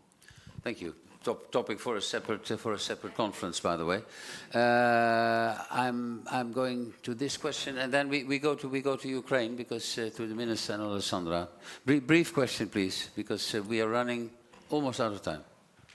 Oras Tynkkynen, Member of Parliament and the co-chair of the Parliament Ukraine Group in Finland. Pierre, you rightly referred to the war in Ukraine as existential. That was the word you used, both for Europe and Ukraine. My question is, are we treating it as an existential crisis? And to ease your burden, I'm going to answer that. Clearly, we are not. And then my follow-up question is, what does it take for us to start treating the war in Ukraine as an existential crisis? 2 brief questions, and then I go to Ukraine. Question? Yeah, please, and then in the back. Thank you. Please go ahead. Thank you. Disa Jurnet, I'm a national prosecutor against discrimination in the Netherlands. I have a question, which was a little bit your question that wasn't quite answered about the rule of law, and it's for Alexandra mostly. So Didier pointed out that there's already efforts being made to restore the rule of law in the Ukraine by combating corruption and such things. Second, or parallel to the prosecution of war crimes. And Alexander, you talked about rebuilding. Ukraine starting the rebuilding now, not waiting until the war is over, whenever that may be. So what could restoring or rebuilding the rule of law on a local level, as you mentioned, what could that look like now and not in 4 years' time or whenever? Thank you. Final question there, the lady in the back, and then we go to Ukraine. Please, madam. Pilvi Torsti, director of an EU agency, European Training Foundation, that is the only agency working outside the EU borders and hence has worked for almost 25 years also in Ukraine in the field of human capital development. And my question, and it's also a little bit of a plea for Europeans, but it's question for our friends in Ukraine, relates to the field of skills and the question of returnees, people coming from war and so on. So of course the upskilling, reskilling needs are tremendous. They are there now and they will be there. As ETF, we work on this field with Ukrainian different ministries and stakeholders. And my observation is that the absorption capacity of the government will be so exhausted with all the good initiatives of the millions of NGOs, for instance, in the field of education and training. So how could Europe help in taking leadership a little bit in this coordination, taken that it's the accession process as well? So could we somehow use that framework instead of having Ukrainian government answering to all possible initiatives of UN and others in this field that will be probably decisive for the future of the recovery and reconstruction? Thank you. Thank you very much. Minister Alessandra, Minister first, and then Alessandra, and then we wrap up here. Please, Minister. Hey, thank you. So thank you for the questions. Then how we think about the return of Ukrainians, it is very important topic on the agenda. Like this year, next year, we're going to invest more resources into that. So what we know from the surveys is that how people that are situated in Europe, they reply. So the percent of those who reply that they want to return after the war ends stabilized around 50%, which we think is good. So it is fairly stable since almost a year now. So basically half of the people of like 4+ million people in Europe, they want to return. They need safe environment. They need some money upfront to make this shift, and we're looking for like Europe and the countries who are supporting those people probably to help with that. But then they need to go somewhere and to live somewhere, and we need to have a huge kind of construction boost and build houses, a lot of housing in Ukraine. And we have programs for that, but we need more support. So, and the second, they need jobs. And we have a lot of grant programs in Ukraine that kind of boost the employment. And basically right now in Ukraine, labor shortage is the problem #1 for businesses. So there is employment right now and people can come, but of course they're waiting for the security situation to be more stable. So this is #1 issue. And we also think that while Ukraine recovery is going on and it is adds to the economy, more people will come back, as we see from like Polish or Greece examples, etc. And for the veterans, we also take it very seriously. Veterans don't really like when we treat it as a social issue, and we neither. These are the people who can take responsibility, who have skills, organizational skills. Yeah, they went through the war, but we like the most programs that work better we see is the grants for entrepreneurship. So they make good entrepreneurs and they employ themselves and employ other people, and that's how I think it is much easier to integrate them. So we have these programs that train or that provide grants for tens of thousands of veterans, but we need just to scale them 10x with your support. Then, is it existential crisis for Europe? I would take that question probably. I don't think that Europe feels this way, but I think that Russia, with Ukraine captured and with our people, military, and critical raw materials, is a completely existential threat to Europe. And it is strange how not everyone in Europe seems to me understands it, but I think we all need to work harder, because this is the reality, and this is why and what we're fighting for. I mean, we together.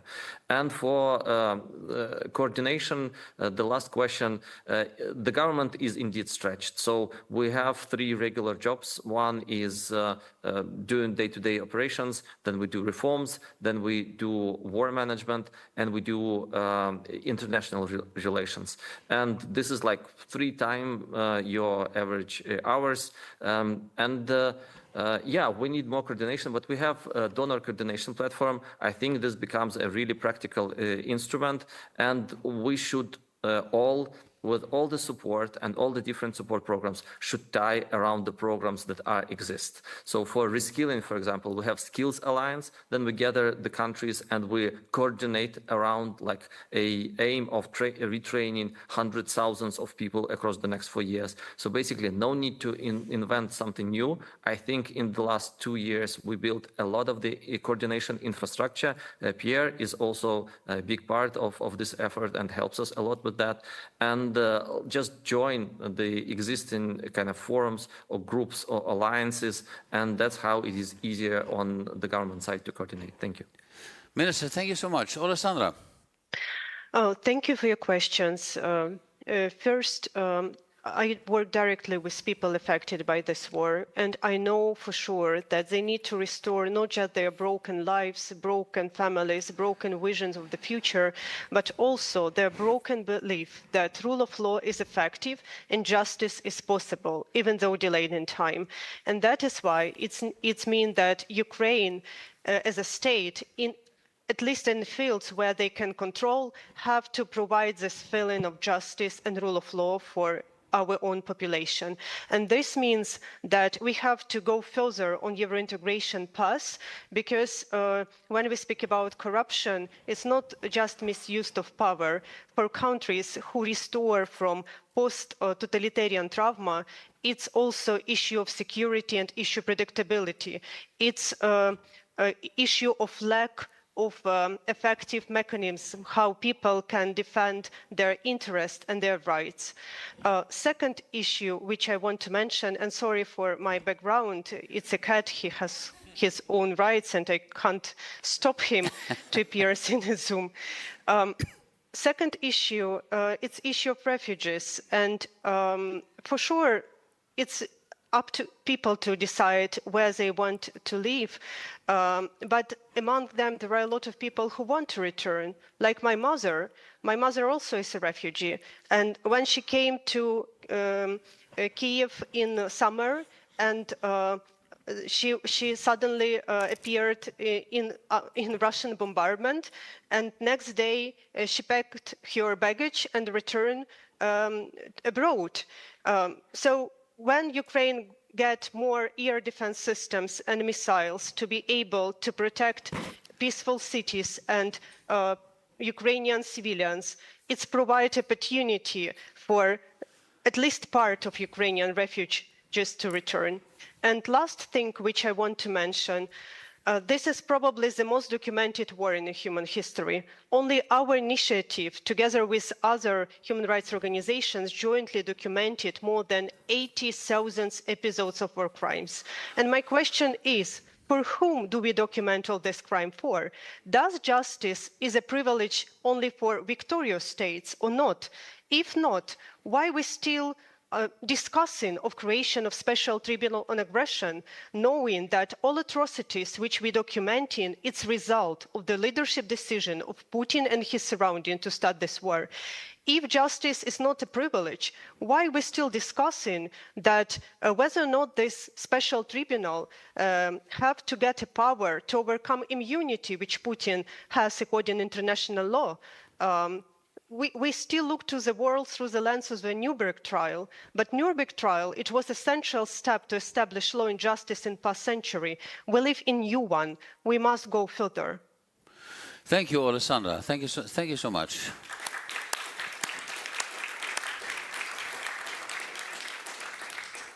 The sound is loud and clear there in Ukraine for the applause you're hearing. We're nearing the end of this session, but we have a very liberal Secretary General of Friends of Europe called Geert Camille. I mentioned in passing the Ukraine initiative by Friends of Europe, and Geert is going to close this session saying a few words about this. Geert. Very briefly, thank you very much for everybody for joining us. I just wanted to make 2 points. First of all, if we are serious about the existential threat that this war in Ukraine offers the European Union, we have to step up efforts as well. And I'm not going to open the discussion, for instance, about the seizing of the assets themselves, but I believe it's also part of the message that we could use to our citizens and also taxpayers, that there is almost 300 billion euros which constitute these assets, and that basically it would combine a support and a guaranteed support to Ukraine in the short term already, with the fact that it would not be paid for by the European taxpayer. So I do believe, with all the kind of legal and political issues there are, it is something that we have to really seriously consider. Secondly, we've launched the Ukraine initiative. And the most important reason why we're doing it is because we just feel that in public diplomacy terms, not enough people in our part of the world, and I'm talking especially Western Europe, Southern Europe, etc., realize the importance of Ukraine in the fight for our own democracies.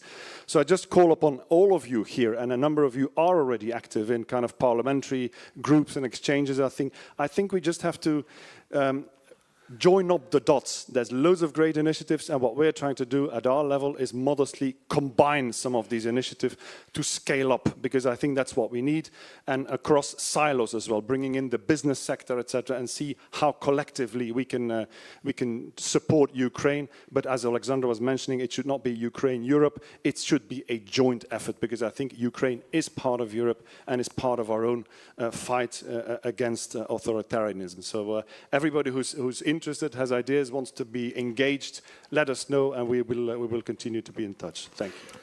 Geert, thank you very much for your passionate plea. You have moderators and moderators. There's always moderators who think we're going to wrap up and then talk for half an hour. I'm not going to do that, because I'm going to thank the panelists here in Brussels and in Ukraine very, very much. Thank you for your participation in the discussion. We have to step up to the plate, I think should be our mantra. And that goes for NGOs, for civil society, for the public and private sector, and what have you. And Friends of Europe is trying also by organizing this and the Ukraine initiative Geert mentioned, to play a modest but important role in this regard. So enjoy a brief break. Don't take your headsets out of this room, I'm instructed to say. And thank you very much for attending this session. Thank you.